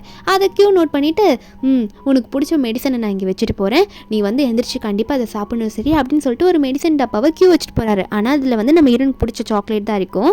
அப்போ இதை பார்த்த ஷியா வந்து இந்த மெடிசனை யூஸ் பண்ணி இந்த பைத்தியத்து மேலே எதுனா பழிய போட்டுடலாமா அப்படின்ற மாதிரி இந்த ஷியா நினச்சிட்டு இருக்கா. அதுக்கப்புறம் இந்த ஜாங் வந்து டாக்டர் கியூவை பார்த்து என்னாச்சு என் தங்கச்சி எந்திரிச்சிடுவாளா, நீங்கள் நல்லா பேசுறீங்களா அப்படின்ற மாதிரி சொல்லி கேட்கும்போது டாக்டர் கியூவை நீங்கள் எதுக்கும் கவலைப்படாதீங்க, ஆல்ரெடி இம்ப்ரூவ்மெண்ட்டை பார்த்து அவள் கண்டிப்பாக எந்திரிச்சிடுவா அப்படின்ற மாதிரி இந்த டாக்டர் கியூ சொல்லிட்டு அங்கேருந்து கிளம்புறேன்ற மாதிரி சொல்லிட்டு இருக்க. லீ ஒன்னே இந்த பைத்தியத்தெல்லாம் நீ நம்புறியா அப்படின்ற மாதிரி சொல்லி கேட்கும்போது அப்போ ஜாங் சொல்கிறான், டேயா உண்மையாலே டாக்டர் தாண்டா அவர், அது மட்டும் இல்லை நிறைய கொலைலாம் பண்ணியிருக்காருன்னு வேறு சொல்லிட்டு இருக்காங்க. சும்மா ஒரு ட்ரீட்மெண்ட்டுக்கு வந்த பேஷண்ட்டை நிறைய பேர் கொலை அதாவது இறந்துட்டாங்களாமா, அதனால் அவர் பைத்தியம் பிடிச்சி போட்டாங்களாம், அவர் வந்து ஃப்ரேம் பண்ணிட்டாங்களாம் சொல்லிட்டு இருக்க. லீவ் ஒரு பக்கம் அங்கேருந்து நான் என்னோட ஹாஸ்பிட்டலில் கிளம்புறேன்னு சொல்லிட்டு கிளம்பிடுறாரு. ஒரு பக்கம் இந்த ஷியா அந்த சான்ஸை யூஸ் பண்ணி நம்ம ஹீரோயின் வந்து எதனா பண்ணுறதுக்காக ஹீரோனுக்கு வந்து ஏதோ ஓவர் டோசேஜ் மருந்து மாதிரி எதோ கொடுக்கலாம், அந்த கியூ வச்சுட்டு போன மருந்து டப்பா பதிலாக வேறு டப்பாவை வச்சுட்டு அந்த பாக்ஸ்லேருந்து மட்டும் ஒரு டேப்லெட் எடுத்து நம்ம ஹீரோனை ஃபோர்ஸ் பண்ணி வாயில் வச்சிருவா. ஆனால் நம்ம ஹீரோயின் தான் ஆல்ரெடி கியூ பேசும்போது கையெல்லாம் அசைஞ்சிருக்கும் தெரியுமா. இந்த ஷியா ஒரு பக்கம் அந்த பாக்ஸ் வேறு பாக்ஸை தூக்கி போட்டு அதாவது கியூ வச்சுட்டு போன பாக்ஸை தூக்கி போட்டுட்டு இவ வச்சு இந்த பாக்ஸை அங்கே வச்சுட்டு போயிடுவா. நெக்ஸ்ட் டே மார்னிங் ஜாங் வந்து பார்க்கும்போது நம்ம ஹீரோயின் வந்து ஏதோ இம்ப்ரூவ்மெண்ட்டே இல்லாத மாதிரி ஏதோ நோட் பண்ணியிருப்பான் போல. லீன்ற மாதிரி கத்திட்டு இருக்கான் அந்த ஜாங். அப்போ லீ வந்துட்டு என்னாச்சுன்ற மாதிரி கேட்க எல்லாருமே ஷாக் ஆகிட்டு வேற ஒரு டாக்டரை கூப்பிடுறாங்க. முன்னாடி ட்ரீட்மெண்ட் பார்த்துருப்பார்ல அவர் கூப்பிட அந்த டாக்டர் வந்து பார்த்துட்டு இவங்களுக்கு ஏதோ ஒரு மாத்திரை கொடுத்துருக்காங்க, அது வந்து அவங்களுக்கு செட் ஆகலன்னு சொல்கிறாங்க. அதாவது நம்ம ஹீரோயின் வந்து இந்த மெடிசனை வாயில் போட்டிருப்பால, இந்த ஷியா போட்டிருப்பால ஹீரோயின் வாயில், நம்ம ஹீரோயின் உண்மையாகவே அதை முழுங்கிருக்க மாட்டா, அது என்னென்னு போக போக தெரியும், அது துப்பியிருப்பா, ஆனால் லைட்டாக அதோட எஃபெக்ட் இருந்திருக்கும் போல். அதை வந்து டாக்டர் சொல்லிட்டு ஏதோ மெடிசன் ஒத்துக்கலன்னு சொல்ல உடனே டாக்டர் கியூ வந்து கூட்டு வச்சு வந்து பேசிகிட்டு இருக்காங்க. நீ தான் ஏதோ மாத்திரை கொடுத்துட்டு போயிட்டு அவளை கொல்ல பார்க்குறியான்ட்டு. டாக்டர் கியூ வந்து இல்லை நான் எதுக்காக அவளை கொல்ல பார்க்கணும் அப்படின்னு சொல்ல இந்த லீவ் வந்து சும்மா இருக்க மாட்டான். ஆமாம் நீ தான் என் தங்கச்சி ஏதோ பண்ணிட்ட அப்படின்னு சொல்லும்போது டாக்டர் கியூ வந்து நான் அவள் நல்லா இருக்கணும்னு நினைக்கிறேன், அவளை கஷ்டப்படணும்னு நினைக்க மாட்டேன்னு சொல்லும்போது கரெக்டாக நம்ம ஹீரோயின் எந்திரிச்சு வந்துடுறா. கையில் ஒரு மாத்திரை டப்பா வேற எடுத்துகிட்டு வந்துட்டு இருக்கா. அவள் பாட்டுக்கு வந்துட்டு கியூலாம் ஒன்றும் என்ன அப்படி பண்ண மாட்டான்னு சொல்ல இந்த ஷியா வர சிஸ்டர் எந்திரிச்சிட்டியா அப்படின்ற மாதிரிலாம் பேச ஆரம்பிக்கிறா. ஹீரோயின் கண்டுக்கவே இல்லையே. கியூவை பார்த்து கியூ வந்து அப்போதுலேருந்து எனக்கு கூட எவ்வளோ க்ளோஸான ஃப்ரெண்டு தெரியுமா, அவர் என்னை கஷ்டப்படுத்தணும்னு கொஞ்சம் கூட நினைக்க மாட்டார், அவர் பேசினதுனால தான் நான் அப்போவே எந்திரிச்சிட்டேன், அது மட்டும் இல்லாமல் என்னை யாரும் ஃபோர்ஸ் பண்ணி வேற ஒரு மெடிசனை கொடுத்தாங்க, கியூ வந்து எனக்கான ஃபேவரட் சாக்லேட் டப்பா தான் கொடுத்தாரு, அது கூட கீழே தான் இருந்தது, அதை போய் எடுத்துகிட்டு வந்தேன், வேற ஒரு மாத்திரை டப்பா வேற யாரும் வந்து ஃபோர்ஸ் பண்ணி வச்சுட்டு போயிருக்காங்கன்னு சொல்ல ஷியா அதை பார்த்து பயப்பட ஆரம்பிக்கிறா. உடனே வந்து ஜாங் வந்து சரி நம்ம சிசிடிவி ஃபுட்டேஜ் செக் பண்ணி பார்க்கலாம். அப்போது வீடியோ செக் பண்ணி பார்க்கும்போது அந்த இடத்துக்கு வந்து இந்த ஷியா தான் வந்திருக்கா, டேப்லெட்டை மாற்றிட்டு போயிருக்கா, நம்ம இரண்டு வயலில் ஃபோர்ஸ் பண்ணி கொடுத்ததை பார்த்துட்டாங்க. லீ ஒன்னே உனக்கு அறிவே இல்லையா, என் ஃபேமிலியில் இப்படி பண்ணியிருக்க, என்ன தைரியம் தான் என் பயாலஜிக்கல் சிஸ்டரையே இப்படி பண்ண பார்த்துருப்பேன்னு சொல்லிட்டு ஜாங் ஒரு பக்கம் இந்த பொண்ணோட கண்ணத்தை பிடிச்சாரியா, ஒரு பக்கம் இந்த ஷியாவா லீ காலை பிடிச்சி கெஞ்சிரா என்னை எதுவும் பண்ணிடாதீங்க, நான் உங்கள் மேலே அதாவது உங்கள் மேலே இருக்க பாசத்தில் அப்படி பண்ணேன்னு சொல்ல லீ ஒன்னே இந்த வீட்டில் இருக்க இனிமேல் உனக்கு தகுதி இல்லை, இங்கேருந்து வெளியே போயிடு அப்படின்ற மாதிரி சொல்லிடுறான். அந்த ஷியா வந்து வெளியே போக்க சொல்லிடுறாங்க. அந்த ஷியா வந்து இப்போ வீட்டை விட்டு துரத்திட்டு அவளுக்கு வேறு வழியே இல்லாமல் அங்கே போகிறாளா. இன்னொரு பக்கம் வாங்க கியூ நான் வந்து உங்களை கூட்டிகிட்டு போய் விடுறேன் ஹாஸ்பிட்டலில், ரெண்டு பேரும் போகலாம், போய் ரொம்ப நாள் ஆகுதுன்னு சொல்லிட்டு ரெண்டு பேரும் அங்கேருந்து கிளம்பிடுறாங்க. போகும்போது அங்கே இவங்கள மாதிரி கொஞ்சம் நல்லா ஃப்ரெண்ட்லியாக பழகிற மாதிரி சின்ன பசங்க அந்த மாதிரி நிறைய நல்லா பேசுகிறவங்களாம் இருப்பாங்களா, அவங்களுக்கு வந்து நிறைய ஸ்நாக்ஸ்லாம் கொண்டு போய் கொடுக்குறா. இன்னொரு பக்கம் நம்ம வந்து சீக்கிரமாகவே நீங்கள் நல்லவங்க அதாவது உங்களை பற்றி நல்ல விஷயத்தெல்லாம் ப்ரூவ் பண்ணணும், நீங்கள் தப்பு பண்ணலன்னு ப்ரூவ் பண்ணணும்னு சொல்ல அப்போ டாக்டர் கியூ சொல்கிறாரு இல்லை எனக்கு வெளியே இருக்கிறதோட இங்கே தான் பிடிச்சிருக்கு, வெளியே இருக்கவங்கள ரொம்ப மோசமாக இருக்காங்களா அப்படின்னு சொல்ல ஆனால் நம்ம இரு நல்லா அக்செப்ட் பண்ணிக்கவே முடியல, அதே எப்படி ஒரு பொய்யை சொல்லி இவரை உள்ளே அனுப்பிச்சிருக்காங்க, நம்ம அப்படிலாம் விடக்கூடாது, இவருக்கு மட்டும் இல்லை எல்லாருக்குமே நம்ம ஹெல்ப் பண்ணணும் அப்படின்ற மாதிரி நம்ம ஹீரோ நினச்சிட்டு இருக்கா. அதுக்கப்புறம் ஹீரோ அங்கேருந்து வெளியே போகும்போது சாங் வந்திருப்பானா வந்துட்டு சரி வா நம்ம எல்லாம் ஒன்று அங்கே வெளியே சாப்பிட போகலாம் அப்படின்னு சொல்லிட்டு 3 பேரும் கிளம்புறாங்க. லீயும் தான் கூட வருவா. 3 பேரும் சாப்பிட போவாங்களா. அப்போ நம்ம ஹீரோயின் டேபிளில் ஃபுட்டெல்லாம் வைக்கிறாங்க. நம்ம ஹீரோனுக்கு பக்கத்து டேபிளில் வந்து இந்த ஃபுட்டெல்லாம் வைப்பாங்க. நம்ம ஹீரோனுக்கு அந்த ஃபுட்டுனாலே அலர்ஜி. அதை பார்த்தாலே நமக்கு ஹீரோனுக்கு பிடிக்கல, ஒரு மாதிரி வாமிட் வர மாதிரி இருக்குது. அதை பார்த்தோன்னே ஐயோ என்னால் இங்கே உட்கார கூட முடியலான்னு நான் வாஷ்ரூம் போயிட்டு வந்துடுறேன் அப்படின்னு சொல்லிட்டு வாமிட் எடுக்கிற மாதிரி பண்ணிவிட்டு அவள் பாட்டுக்கு அங்கேருந்து போயிடுவா. இதை பார்த்துட்டு ஜாங்க ரொம்ப ஃபீல் பண்ணுறான், அவளுக்கு இந்த ஃபுட்னாலே அலர்ஜி, அதை பார்த்துட்டு அதை அப்படி போகிறா அப்படின்ற மாதிரி நினச்சிட்டு இருக்கும்போது நம்ம ஹீரோயின் வாமிட் எடுக்க போயிருப்பாள். பின்னாடி ஷியா வந்து நிற்பா. ஷியா வந்து நம்ம ஹீரோனை பார்த்துட்டு என்ன ரொம்ப சந்தோஷமாக இருக்க போல் மறுபடியும் உன்னோட இடம் கிடச்சிச்சுன்னு சொல்லிட்டு என்ன தான் லீவ் வந்து என்னை வெளியே துரத்திருந்தாலும் அண்ணன் வெளியே துரத்திருந்தாலும் அவர் எனக்கு அப்பார்ட்மெண்ட்லாம் பார்த்து பிடிச்சி கொடுத்துட்டு தான் பார்த்துட்ருக்காரு, நீ ரொம்ப சந்தோஷப்படாத, என்ன கோவம் வருதா, என்ன தான் வீட்டை விட்டு துரத்தினால அண்ணன் என்னை பார்த்து கவனிக்கிறாங்க அப்படின்னு சொல்லிட்டு அப்படின்னு நம்ம ஷியா கேட்கும்போது ஜியா வந்து அப்படிலாம் இல்லையா அப்படின்னு சொல்ல ஒரு பக்கம் ஜாங் வந்து வாஷ்ரூம் வெளியே வந்து நின்றுட்டு ஜியா ஓகேவாம்மா நீ வரியா அப்படின்னு நம்மளாம் சொல்லி கேட்டுட்ருக்காங்க ஹீரோனுக்கு வெயிட் பண்ணிவிட்டு. அப்போ உடனே நம்ம ஹீரோனும் பாரு அண்ணன்லாம் எனக்கு வெயிட் பண்ணுறாங்க, எனக்காக நிறைய ஃபுட்டு ஆர்டர் பண்ணி வச்சுட்டு வெயிட் பண்ணுறாங்க, நான் போகணும், உனக்கு இப்போ கூட அண்ணன்லாம் உன்கிட்ட பேசுவாங்கன்னா நீ வந்து சாப்பிடு, உனக்கு என்ன, நீ தான் வரமாட்ற அப்படின்னு சொல்லிட்டு நம்ம ஹீரோயின் பாட்டுக்கு அவளை வெறுப்பேற்றி விட்டுட்டு ஹீரோயின் அங்கேருந்து வெளியே போயிடுவா. வெளியே போனால் சாங்கும் என்னம்மா ஓகேவா, எந்த பிரச்சனையும் இல்லைல்ல, சரிவா போகலாம் அப்படின்னு சொல்லிட்டு சாங்கும் நம்ம ஹீரோனை பார்த்து தலையிலேருந்து தடவி கொடுத்துட்டு சரிவா நம்ம போய் சாப்பிட்லாம், டைம் ஆகுது அப்படின்னு சொல்லிட்டு ஹீரோயின் அங்கேருந்து சேஃபாகவே கூப்பிட்டு போயிடுவார். அதுக்கப்புறம் சாங் வந்து என்ன பண்ணுறான்னா லீக்கிட்ட போய் தனியாக பேசுகிறான். அன்றைக்கி நைட்டு நான் வந்து இப்போ தான் இந்த ஹாஸ்பிட்டலில் இருக்க விஷயத்தெல்லாம் நான் தெரிஞ்சுக்கிட்டேன், நம்ம தங்கச்சி எவ்வளோ பிரச்சனையை அனுபவிச்சிருக்கா தெரியுமா அங்கே அப்படின்னு சொல்லிட்டு ஒரு எவிடன்ஸ்லாம் காட்ட இதெல்லாம் வந்து புரிஞ்சுக்கிட்டு அங்கே இருக்க இன்னொரு டாக்டர் கிட்ட போய் கேட்குறான். அந்த டாக்டரும் சொல்கிறாங்க, நானும் நிறைய விஷயம் இந்த இடத்துல கேதர் பண்ணிக்கிட்டேன், உங்கள் தங்கச்சி இங்கே ரொம்பவே கஷ்டப்பட்டுருக்கா அந்த டீன்னால. ஆனால் அந்த டீன் வந்து இப்போ போலீஸ் ஸ்டேஷனில் உட்காந்துட்டு இருக்கான். ஆனால் அவங்க தங்கச்சி வந்து இந்த 2 அண்ணனுங்கனால தானே இந்த இடத்துக்கு போயிருப்பா, அதனால எவ்வளோ கஷ்டப்பட்டிருப்பா, ஷாக் ட்ரீட்மெண்ட் எடுத்துக்கிட்டது அந்த இடத்தெல்லாம் பார்க்கும்போது லீக் இதை இப்போ தான் புரியுது, உண்மையாகவே ஷியா பண்ண தப்புனால தங்கச்சி ரொம்ப கஷ்டப்படுத்திட்டோமோ அப்படின்னு நினைக்க டாக்டர்லாம் வந்து ஒரு பக்கெட்டில் வந்து சாப்பாடு வேஸ்ட்டெல்லாம் கொட்டி வச்சிருப்பாங்களா, அந்த சாப்பாடு தான் வந்து சியா இங்கே இருக்கும்போது சாப்பிட்டுட்டு இருந்திருக்கா அப்படின்ற மாதிரிலாம் சொல்ல இதெல்லாம் கேட்கும் போது லீயால தாங்கவே முடியல, ரொம்ப கஷ்டப்படுத்திட்டோம் நம்ம தங்கச்சி அப்படின்னு சொல்லிட்டு தாங்க முடியாமல் அழுதுட்டு இருப்பான் ஒரு பக்கம். இதில் அந்த உண்மையெல்லாம் சொன்ன டாக்டர் சட்டை வேற பிடிச்சி ஏன் அப்படி பண்ணாங்க அப்படின்ற மாதிரி கேட்க அந்த டாக்டரை நான் என்ன சார் பண்ணுறது, நான் வரதுக்கு முன்னாடி அப்படி இருந்த டீன் வந்து அப்படி பண்ணிட்டாருன்ற மாதிரி சொல்ல லீக்கு செம்ம கடுப்பாகுது அந்த டீன் மேலே தான். ஆனால் அந்த டீன் தான் இப்போ ஸ்டேஷனில் உட்காந்துட்டு இருக்கால, அவன் தான் ஆல்ரெடி பனிஷ்மெண்ட் அனுபவிச்சுட்டு இருக்கானே, ஆனால் தங்கச்சிக்கு நடந்து நினச்சி ஃபீல் பண்ணிட்டு இருக்கான். அதனால தங்கச்சி வந்து எப்படின்னா அதாவது நம்ம ஹீரோயின் வந்து இவங்களை மன்னிக்கணுன்றதுக்காக இதுலேயும் என்ன பண்ணுறான்னா நம்ம ஹீரோனுக்கு வந்து ஒரு நாய் வந்து கிஃப்டாக போய் கொடுப்பான், இந்த அம்மா உனக்காக வாங்கிட்டு வந்திருக்கேன்ட்டு. ரெண்டாவது என்ன பார்க்குறான், என்ன லீ ஏதோ பண்ணிட்டு இருக்கான் அப்படின்னு சொல்லிட்டு நம்ம ஹீரோனும் சரின்ற மாதிரி வாங்கிக்க. அப்போ அண்ணன் ஒன்றே கேட்குறான், அண்ணனை மன்னிப்பியான்ட்டு. அண்ணன் நம்ம ஹீரோயின் வந்து அதுக்கு பதில் சொல்கிற மாதிரி இல்லை, மூஞ்சி வச்சுட்டு அங்கேருந்து போயிடுவா. அப்போ உடனே சாங் வந்து நம்ம ஹீரோனுக்கு வந்து நிறைய திங்ஸ் எல்லாம் வாங்கி கொடுக்கணும்னு சொல்லிட்டு இந்த ட்ரெஸ்ஸு டிஃப்ரெண்ட்டாக ஜுவல்லரி அதெல்லாம் வாங்கி கொடுத்து உனக்கு ஓகேவா பிடிச்சிருக்கான்னு கேட்டால் ஹீரோனுக்கு வந்ததெல்லாம் அதெல்லாம் அக்செப்ட் பண்ணிக்க மனசே இல்லை, இல்லைண்ணா எனக்கு இதெல்லாம் பிடிக்கல அப்படின்னு சொல்கிறா. அப்போ இந்த லீ வந்து உனக்கு என்ன தான் பிடிச்சிருக்கு, நான் உனக்கு என்னம்மா பண்ணும் நீ சொல்லு, அண்ணன் உனக்காக பண்ணுறேன்னு சொல்லும்போது நம்ம ஹீரோயின் வந்து ஒரு போர்டில் எழுதி வச்சிருப்பாளா, அந்த நேமையே பார்க்குறா, டாக்டர் கியூன்னு போட்டிருக்கு, அவருக்கு வந்து உண்மை அதாவது அவரோட உண்மை வெளியே தெரியணும் அப்படின்ற மாதிரி எழுதி வச்சிருப்பா போல். அதை பார்த்த லீ வந்து புரிஞ்சுக்கிட்டு அசிஸ்டன்ட் கிட்ட எல்லா இன்ஃபர்மேஷனையும் கேட்டிருப்பாரு. அசிஸ்டண்ட்டும் அந்த எவிடன்ஸ்லாம் கலெக்ட் பண்ணிட்டு வந்து கொடுக்குறாரு. என்னன்னா இந்த கியூ வந்து உண்மையாகவே தேவையில்லாமல் தப்பாக ஃப்ரேம் பண்ணி மென்டல் ஹாஸ்பிட்டலில் போய் சேர்த்து விட்டுருக்காங்க, மற்றபடி அவர் மேலே எந்த தப்பு இல்லைன்றது எவிடன்ஸ் நம்ம கையில் இருக்குன்னு சொல்ல லீ ஒன்னே அதை ப்ரெஸ் மீட்டில் வந்து அனௌன்ஸ் பண்ணுங்கன்னு சொல்லும் போது அசிஸ்டன்ட் சொல்கிறாரு, பாஸ் நம்ம கம்பெனிக்கு அது மூலியமாக எதனா பிரச்சனை வந்துரு போகுது, ஏன்னா இது ரொம்ப வருஷத்துக்கு முன்னாடி நடந்ததுன்னு சொல்ல. ஆனால் லீ சொல்கிறாரு, ஏன் தங்கச்சியோட ஆசையை நிறைவேற்றணும், கண்டிப்பாக அந்த கியூவை நம்ம காப்பாற்றணும்னு சொல்ல. அதே மாதிரி ப்ரெஸ் மீட்டில் கியூவை கூட்டிகிட்டு வந்து உட்கார வச்சு பேச வைக்கிறாங்க.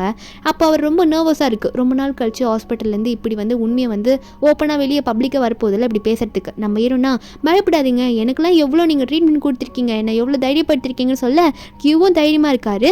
அதுக்கப்புறம் அங்கே இருக்க ப்ரெஸ் மீட்டில் வந்த ரிப்போர்ட்டர்ஸ்லாம் கொஷின் கேட்க ஆரம்பிக்கிறாங்க, நீங்கள் எந்த தப்பு பண்ணலன்னு ப்ரூவ் ஆயிடுச்சு, நீங்கள் இனிமேல் ஒர்க்கெல்லாம் பார்ப்பீங்களான்னு சொல்லி கேட்க அப்போ டாக்டர் கியூவுமே கண்டிப்பாக என் ஒர்க்கை நான் என்றைக்குமே விட மாட்டேன், அந்த ஒர்க்கை நான் எப்பயுமே பண்ணிகிட்டே இருப்பேன், என்னால் முடிஞ்ச நல்லதை எல்லாருக்கும் நான் பண்ணிகிட்டே இருப்பேன்ற மாதிரி தைரியமாக பேச நம்ம ஹீரோனுக்கு திடீர்னு வயிறு வலிக்க ஆரம்பிக்குமா. சரி எனக்கு ஸ்டொமக் பெயினாக இருக்குது டாக்டர் கியூ, நான் போயிட்டு வந்துடுறேன் அப்படின்னு சொல்லிட்டு அங்கேருந்து கிளம்பி போயிடுவா. அப்போ அவளுக்கு வயிறு வலிச்சதுனால தான் போயிருப்பா. இந்த ஷியா ஒரு பக்கம் நம்ம ஹீரோனுக்கு வந்து எல்லாம் நல்லதாக நடக்கிறதா பார்த்து அங்கேயே நின்று ஓரமாக நின்று பார்ப்பாள். அவளுக்கு ஒரு மாதிரி காண்டாகுது, பொறாமையாக இருக்குது. அதனால என்ன பண்ணுறான்னா மறுபடியும் லீ கிட்ட போயிட்டு, அண்ணா இங்கே பாருங்க நான் என் கை கிழிஞ்சிருக்கு, நான் ஒருத்தங்கிட்ட தப்பிச்சு வந்திருக்கேன், யார் பண்ணது தெரியுமா, இதெல்லாம் பண்ணது ஷியா தான் அப்படின்னு சொல்ல. அப்போ லீயும் கையை பிடிச்சி பார்க்க அப்போ இந்த ஷியா நம்புறா, அதாவது கண்டிப்பாக அண்ணன் நம்பிட்டாரு போல அப்படின்ற மாதிரி நம்பிக்கையாக பார்க்க. ஆனால் லீ வந்து என்ன கதை விட்டுட்டு இருக்க, நீ தாண்டி எதனா பண்ணியிருப்ப, என் தங்கச்சிக்கு என்ன பண்ணிட்டு வந்திருக்க மறுபடியும் அப்படின்னு சொல்லிட்டு லீ வந்து அவளோட கையை பிடிச்சி தள்ளி விட்டுட்டு லீ வந்து அங்கேருந்து போகிறேன்னு சொல்ல இந்த ஷியாவா நான் எதுவும் பண்ணலனா அவள் தானே ஆளுங்களை வச்சு நான் அடிக்க பார்த்தான்னு சொல்ல இந்த லீ நம்புற மாதிரியே இல்லை, இப்போ நான் ஒன்றே வெளியே போய் பார்க்குறேன், ஓடிப்படி அந்த பக்கம் அப்படின்னு சொல்லிட்டு இந்த ஷியாவோட கணத்துலேயே ஒரு அறையை விட்டுட்டு வெளியே போய் பார்த்தா மறுபடியும் இந்த ஷியா வந்து ஆளுங்களை செட் பண்ணி ஹீரோன் வந்து ஏதோ பண்ண ட்ரை பண்ணியிருக்கா. ஆனால் நம்ம ஹீரோன் இந்த வாட்டி இவங்களே போட்டு அடிக்க லீ வந்து என்னாச்சுன்ற மாதிரி பார்க்க அப்போது அவங்க எல்லார் வாயிலையும் அவங்களே உண்மையை ஒத்துக்கிறாங்க, உண்மையாகவே பண்ணது இதெல்லாம் எங்களை பண்ண சொல்லுது அந்த ஷியான்ற பொண்ணுது அப்படின்ற மாதிரி சொல்லும் போது நம்ம ஹீரோனா அண்ணா உண்மையை சொல்லிட்டாங்க கேட்டிங்களான்ற மாதிரி பார்க்க ஷியாவும் கரெக்டாக அந்த இடத்துல வாலண்டியராக வந்து மாட்டிக்கிட்டா. அவங்க உண்மையை கரெக்டாக ஒத்துக்கும் போது என்ன பண்ணுறதுன்னு தெரியாமல் முழிக்க நம்ம ஹீரோனா அண்ணா இப்போயாவது பார்த்தீங்களா, போன வாட்டி நடந்த மாதிரி இந்த வாட்டி நடக்கலை, ஏன்னா இவங்க எல்லாரும் உண்மையை சொல்லிட்டாங்க, போன வாட்டி நீங்கள் எல்லாம் இந்த ஒரு இன்சிடென்ட்க்கு அப்புறம் தானே என்ன அந்த ஹாஸ்பிட்டலில் போய் சேர்த்திங்கன்னு சொல்லும் போது இதை பார்த்த ஷியா காண்டில் என்ன தைரியம் தான் இப்படி பண்ணுவேன்னு சொல்லிட்டு கத்தி எடுத்து குத்த வருவாளா. அப்போ வந்து நடுவில் அந்த லீ வந்து அந்த கத்தி குத்த வாங்கிப்பான், என்னோட அண்ணன் எங்களை பிரிச்சுட்டா அப்படின்னு சொல்லிட்டு அவள் குத்த வருவா. ஆனால் உண்மையாகவே ஹீரோனை தான் அப்படி பண்ண வச்சிருப்பா, அவள் ஹீரோனோட லைஃபே போயிருக்கும். அதுக்கப்புறம் நம்ம ஹீரோன் ஒரு பக்கம் அவங்க அண்ணனே பார்த்துட்டு இருக்கா. இந்த ஷியாவா ஐயோ நான் தெரியாமல் பண்ணிட்டேன், நான் வேண்டே பண்ணல, என்ன மன்னிச்சிருங்கன்னு சொல்லிட்டாங்க, அங்கேருந்து அழுதுகிட்டே ஓடி போயிடுவா. ஏதோ பைத்தியம் பிடிச்ச மாதிரி நடந்துட்டு இருப்பா. ஒரு பக்கம் நம்ம ஹீரோயின் தான் தான் ஹாஸ்பிட்டல் லீக்கு சூப்பெல்லாம் வச்சு எடுத்துகிட்டு போய் கொடுப்பா, இந்தாங்க அண்ணா சாப்பிடுங்கன்ட்டு. அப்போது அவங்க அண்ணனும் சரிம்மான்ற மாதிரி வாங்கி குடிக்க, ஆனால் நம்ம ஹீரோயின் வந்து அவரை மன்னிச்ச மாதிரியே தெரியல. அதே மாதிரி கொஞ்ச நாள் அங்கே ஹாஸ்பிட்டலில் தானே இருக்காங்க அண்ணனை பார்த்துக்க. டாக்டர் கியூ தான் வந்து நம்ம ஹீரோயின் கிட்ட நல்லா பேசுவார். கடைசி வரைக்கும் நம்ம ஹீரோனுக்கு நல்லா ஃப்ரெண்டாக இருந்தது, அவளுக்கு நல்ல சொல்லி கொடுத்தது எல்லாமே டாக்டர் கியூ தான். அதுக்கப்புறம் எல்லாரும் வீட்டுக்கு வந்ததுக்கப்புறமா நம்ம ஹீரோயின் ஒரு நைட்டு தூங்கிட்டு இருப்பாளா, அப்போ அவளுக்கு என்ன நடந்துச்சுன்னு தெரியல. திடீர்னு தூக்கத்தில் எந்திரிச்சு நடக்க ஆரம்பிச்சிருவா. அவள் பாட்டுக்கு நடந்து போயிட்டு ஸ்ட்ரெயிட்டாக ஃப்ரிட்ஜு கிட்ட தான் போவாளா. என்ன பண்ணுறேன்னு பார்த்தா தூக்கத்தில் போயிட்டு ஃப்ரிட்ஜு உள்ள இருக்க கேக் எடுத்து அவள் பாட்டுக்கு வாயில் போட்டு அப்பி சாப்பிட ஆரம்பிக்கிறா. அவளை பசிக்கும் போல இருக்கு அவளுக்கு. அப்படி சாப்பிட்டுட்டு இருக்கத 2 அண்ணன்களும் பார்க்குறானுங்க. பார்த்துட்டு என்னதான் இருந்தாலும் தூக்கத்தில் நடக்கிறாள், சரி எதுக்கு டிஸ்டர்ப் பண்ணும், அவள் என்ன பண்ணுறான்னு பார்க்கலான்னு பார்த்தா கேக்கெல்லாம் நல்லா கொமட்டுறவளுக்கு சாப்பிட்டு முடிச்சுட்டு அதுக்கப்புறம் போகும்போது அவங்க அண்ணனும் இவ்வளோ இருக்கிற ஃபோட்டோ இருக்கும், 2 அண்ணனுங்களும் இருக்க ஃபோட்டோ. அந்த ஃபோட்டோவை பார்க்குறா போல இருக்கு. லைட்டாக பார்த்துட்டு அது வேணான்ற மாதிரி குப்பை தொட்டியில் தூக்கி போடுறாளா. இதை பார்த்த 2 அண்ணனுங்களுக்கும் ரொம்ப கஷ்டமாக இருக்குமா. அதுக்கப்புறம் நம்ம ஹீரோயின் போயிட்டு யாரோட ஃபோட்டோ எடுத்து கட்டி பிடிச்சி தூங்குவானா, அந்த ஹாஸ்பிட்டலில் வந்து இவளுக்காக நிறைய பேர் சப்போர்ட் வந்திருப்பாங்கல்ல அந்த மென்டல் ஹாஸ்பிட்டலில், அவங்கள அந்த மாதிரி ஒரு ஃபோட்டோ இருக்கும். அந்த ஃபோட்டோவை நல்லா கட்டி பிடிச்சிட்டு தூங்குவா. இதெல்லாம் பார்த்த அண்ணனுங்க உடனே அவள் நம்மளை கடைசி வரைக்கும் மன்னிக்கவே மாட்டா, ஏன்னா நம்ம அவளை அந்த மாதிரி கஷ்டப்படுத்திருக்கோம், அவளை நம்பவே இல்லை அப்படின்னு நம்ம நினச்சிட்டு இருக்காங்க. அடுத்த நாள் வந்து நாயெல்லாம் நம்ம ஹீரோயின் வாக்கிங் கூட்டிகிட்டு போவா. அப்போ அண்ணனுங்களாம் நம்ம ஹீரோயின் கேட்டிருப்பாங்க, நீ என்ன மன்னிப்பியாமா அப்படின்னு சொல்லிட்டு. நம்ம ஹீரோனா என்னால் எப்படி நான் போய் சொல்ல முடியும், எனக்கு வந்து என்னோட ஹாஸ்பிட்டலில் ட்ரீட்மெண்ட் கொடுத்துருக்காங்க, நீங்கள் மன்னிப்பியான்னு கேட்கும்போது நான் மன்னிச்சிட்டேன், உங்களை வந்து நான் ஏற்றுக்கிறேன்னு சொல்லி என்னால் போய் சொல்ல முடியலன்னு சொல்லிட்டு ஹீரோயின் நாய்க்குட்டி கூட்டிகிட்டு வாக்கிங் போயிருப்பாங்க. இதெல்லாம் நினச்சி ஃபீல் பண்ணிட்டு இருப்பாங்க லியும் சாங்கும். அப்போ திரும்ப அந்த ஷியா வந்து பைத்தியம் பிடிச்ச மாதிரி வந்துட்டு, அண்ணா என்னை ஏற்றுக்கோங்க, நான் தெரியாம பண்ணிட்டேன்னு சொல்லிட்டு முடியெல்லாம் விரிச்சு விட்ட மாதிரி பைத்தியக்கார மாதிரி வந்து இவ வந்து இப்போ புலம்புவாளா. அப்போ இதை பார்த்த லீ வந்து, உனக்கு பைத்தியம் தான் பிடிச்சிச்சின்னு நினைக்கிறேன், உன்னால் தான் என் தங்கச்சி அவ்வளோ கஷ்டத்தை அனுபவிச்சுட்டு வந்திருக்கா, நீ அந்த கஷ்டத்தை போய் அனுபவி, பைத்தியக்கார ஹாஸ்பிட்டலுக்கு ஒன்று கூட்டிகிட்டு போகிறேன்னு சொல்லிட்டு அவங்க வந்து காட்ஸ் கிட்ட சொல்லி விட்டுடுறான். நம்ம ஹீரோயின் வந்து இதெல்லாம் உள்ளேருந்து பார்த்துட்டு தப்பு பண்ணவங்க தண்டனை அனுபவிச்சு தான் ஆகணும் அப்படின்னு நினச்சிட்டு இருக்கா. என்னன்னு பார்த்தா நம்ம ஹீரோயின் வந்து அடுத்த நாள் அந்த ஹாஸ்பிட்டல் போய் பார்ப்பால. கியூ வந்து சொல்லுவார், என்ன ஸ்லீப் வாக்கிங்லாம் ஓகேவா, எந்த பிரச்சனையும் இல்லைல்ல அப்படின்னு நம்ம சொல்லி கேட்க, ஒரு பக்கம் இந்த ஷியா வந்து ரொம்ப கத்திட்டு இருக்கா அப்படின்ற மாதிரி நம்ம ஹீரோயின் ஷியா கிட்ட சொல்ல, ஹீரோனும் வந்து அங்கே போய் பார்க்குறா. என்னன்னு பார்த்தா இந்த ஷியா இருக்கால, அவளால் கொஞ்ச நேரத்துக்கு கூட அங்கே இருக்க முடியல போல இருக்கு. நம்ம ஹீரோயின் வந்து எத்தனை மாதம் அங்கே இருந்திருப்பா, இப்போ அவள் தவிச்சிட்டு இருக்கா. இப்போ நம்ம ஹீரோயின் வந்து அதை பார்த்து சிரிச்சுக்கிட்டு, இது மாதிரி தானே நானும் கஷ்டப்படுத்திருப்பேன், என்னை எப்படி ஃப்ரேம் பண்ணி உள்ளே அனுப்பிச்சி விட்டேன் என்னை பைத்தியம்னு சொல்லிட்டு எங்கள் அண்ணன் மூலியமாவே, இப்போ பாரு அந்த அண்ணன்களே உன்னை பைத்தியம் சொல்லிட்டு உள்ளே அனுப்பிச்சிருக்காங்க பாத்தியா, இதுதான் வந்து எல்லாமே திரும்ப அவங்களுக்கே நடக்கும்ன்றது, நீ எனக்கு பண்ணது உனக்கு இப்போ நடந்துச்சுன்னு சொல்லிட்டு நம்ம ஹீரோயின் சொல்லிட்டு இருக்க. அவள் காதை மூடிட்டு பார்த்துட்டு இருக்கா, என்னால் இதுக்கு மேலே இங்கெல்லாம் இருக்கவே முடியாது, காப்பாற்றுட்டு. ஆனால் நம்ம ஹீரோயின் வந்து அவளை கண்டுக்காம வெளியே போக நம்ம ஹீரோயின் மூஞ்சில் அப்போ சன்லைட் படுமா, ஹீரோயின் நினைக்கிறா டைம் வந்துருச்சு, இதுக்கு மேலே எல்லாத்தையும் முடிச்சுக்கணும் அப்படின்னு நினைக்கிறாள். நம்ம ஹீரோயின் என்ன பண்ணுறான்னு பார்த்தா அவங்க 2 அண்ணனையும் வந்து சாப்பிட கூட்டிகிட்டு போகிறேன்னு சொல்லிட்டு ஒரு இடத்துக்கு கூட்டிகிட்டு போவா. அப்போ அவங்க 2 அண்ணன்களும் கேட்குறாங்க, என்னம்மா சாப்பிட கூட்டிகிட்டு வந்திருக்கேன்னு சொல்லிட்டு போலீஸ் ஸ்டேஷனுக்கு கூட்டிகிட்டு வந்திருக்கா அப்படின்னு சொல்ல, அப்போ நம்ம ஹீரோயின் சொல்லுவா, தப்பு பண்ணவங்க தண்டனை அனுபவிக்கணும்லண்ணா, ஏன்னா வந்து நான் பைத்தியமே இல்லாமல் இருந்த டைமில் அவள் சொன்னதை கேட்டு தேவையில்லாமல் என்னை ஃபோர்ஸ் பண்ணி மென்டல் ஹாஸ்பிட்டலுக்கு அனுப்பிவிட்டீங்க, அதனால நான் வந்து பிரேவ் ஆனாலும் நிறைய பிரச்சனையை அனுபவிச்சிருக்கேன். அது மட்டும் இல்லாமல் அண்ணன் லீ அண்ணன் வந்து ஆஃபீஸில் வந்து நிறைய தப்பான விஷயம் பண்ணியிருக்காரு, அவர் அதை பண்ணது உங்களுக்குமே தெரிஞ்சிருக்கு, ஆனால் நீங்கள் வந்து அதை வெளியே கொண்டு வரல, அப்போ அதுவுமே தப்பு தானே, அதுக்கான தண்டனையும் நீங்கள் அனுபவிக்கணும் தானே அப்படின்னு நம்ம சொல்ல, அப்போ இதெல்லாம் லீ வந்து கேட்டுட்டு, புரியுதுமா, நாங்கள் உனக்கு பண்ணது துரோகம் தான், பெரிய தப்பு, ஆஃபீஸ் விஷயத்தில் பண்ண தப்பு தான், இதுக்கான தண்டனையை கண்டிப்பாக ப்ராமிஸ் பண்ண நான் அனுபவிப்பேன், ஆனால் உங்கள்கிட்ட ஒன்று கேட்கணும் அப்படின்னு நம்ம சொல்லிட்டு லீ வந்து ஹீரோனை பார்த்து என்ன கேட்குறான்னா, இந்த பனிஷ்மெண்ட்லாம் நாங்கள் ஏற்றுக்கிட்டு எல்லாத்தையும் முடிச்சுட்டு வரும்போது நீ எங்களை மன்னிச்சு ஏற்றுப்பியா அப்படின்ற மாதிரி லீ கேட்கும்போது, அப்போ நம்ம ஹீரோன் சொல்கிறா, அது எப்படின்னு கெட்டவங்களை எப்படி என்னால் மன்னிக்க முடியும், என்ன அதாவது உங்களோட சொந்த தங்கச்சின்னா, ஆனால் நீங்கள் வந்து என்னை வந்து பெருசாகவே கண்டுக்கவே இல்லைல்ல, வேற ஒரு பொண்ணு தானே கண்டுக்கிட்டு அவள் சொன்னது உண்மையாக பொய்யான்னு கூட தெரிஞ்சுக்காம நீங்கள் வந்து என்னை அப்படி கஷ்டப்படுத்திட்டீங்க, நான் எப்படி நான் கெட்டவங்களை வந்து மன்னிக்க முடியும், உங்கள் பனிஷ்மெண்ட்டு தான் நீங்கள் பண்ண தப்புக்கு இப்போ அனுபவிக்க போகிறீங்க, அதனால் நீங்கள் என்னை திருப்பி இதை கேட்காதீங்க, என்னால் உங்களுக்காக பொய் சொல்ல முடியாது அப்படின்ற மாதிரி ஹீரோன் சொல்ல, அப்போ போலீஸுமே வந்துட்டு இவங்க பண்ண தப்புக்கெல்லாம் இவங்க கையில் விளங்க மாட்ட. அப்போ ஜாங்குமே பார்க்குறான், ஏன்னா அவனுமே தான் தப்பு பண்ணியிருக்கான் ஃபர்ஸ்ட் டைமில் நம்ம ஹீரோன் வந்து அங்கே கூட்டிகிட்டு போயிடும்போது. அப்போ ஹீரோன் வந்து எவ்வளோ கத்திருப்பா, அண்ணா நான் பைத்தியம் இல்லை, நீங்கள் சேர்க்காதீங்க, எனக்கு போக பிடிக்கல, உங்களை விட்டு போக மாட்டேன்னு சொல்லிட்டு எவ்வளோ கதறியிருப்பா. ஆனால் அவங்க 2 பேருமே வந்து கொஞ்சம் கூட மனசு இறங்காமல், இல்லை நீ வந்து என்னோட அடாப்டர் சிஸ்டர் வந்து எங்கள் அடாப்டர் சிஸ்டரை அப்படி பண்ணிட்ட, நீ பைத்தியம் தான் அப்படின்னு சொல்லிட்டு 2 பேருமே அதை பார்த்துக்கிட்டு நம்ம ஹீரோன் வேணுட்டே அங்கே கொண்டு போய் விட்டுருப்பாங்க. இருப்பாங்க. அப்படி நம்ம ஹீரோயின் வந்து கொண்டு போய் விடுறத அவங்க எப்படி பார்த்தாங்களோ, இப்போ நம்ம ஹீரோயின் வந்து இவங்க பனிஷ்மெண்ட் அனுபவிக்கிறத நம்ம ஹீரோயின் வந்து வெளியே நின்று பார்த்துட்டு இருக்கா. அதுக்கப்புறம் இவங்களுக்கான பனிஷ்மெண்ட்டும் கிடச்சிட போக போக என்ன ஆகுதுன்னா, நம்ம ஹீரோயின் வந்து அவளோட ஸ்கில் எல்லாம் டெவலப் பண்ணிக்க ஆரம்பிக்கிறா. என்னதான் நம்ம ஹீரோயினுக்கு நிறைய பெயிண்டிங் நல்லா பண்ண வருமா, அதனால நிறைய பெயிண்டிங் வந்து அவளுக்கு ப்ரைஸ்லாம் கிடைக்குது. அவள் நல்லா பண்ணதுனால இப்படி நல்ல டெவலப் ஆயிடுவாள் அவளோட பெயிண்டிங்ஸ் வச்சு. அது மட்டும் இல்லாமல் கடைசியாக அவள் வீட்டில் வந்து நிம்மதியாக உட்காந்து அவளே அவள் வரைஞ்சிட்டு இருப்பா. இப்படி ஒரு எண்டிங்கில் வந்து இந்த மூவி இங்கே முடிக்கிறாங்க. இந்த மூவியோட எக்ஸ்பிளனேஷன் எடுத்து உங்களுக்கு பிடிச்சிருந்தா மறக்காம நம்ம சேனலுக்கு சப்ஸ்கிரைப் பண்ணி விடுங்க. நாளைக்கு வேற ஒரு மூவி அப்லோட் பண்ணுறேன். Bye guys.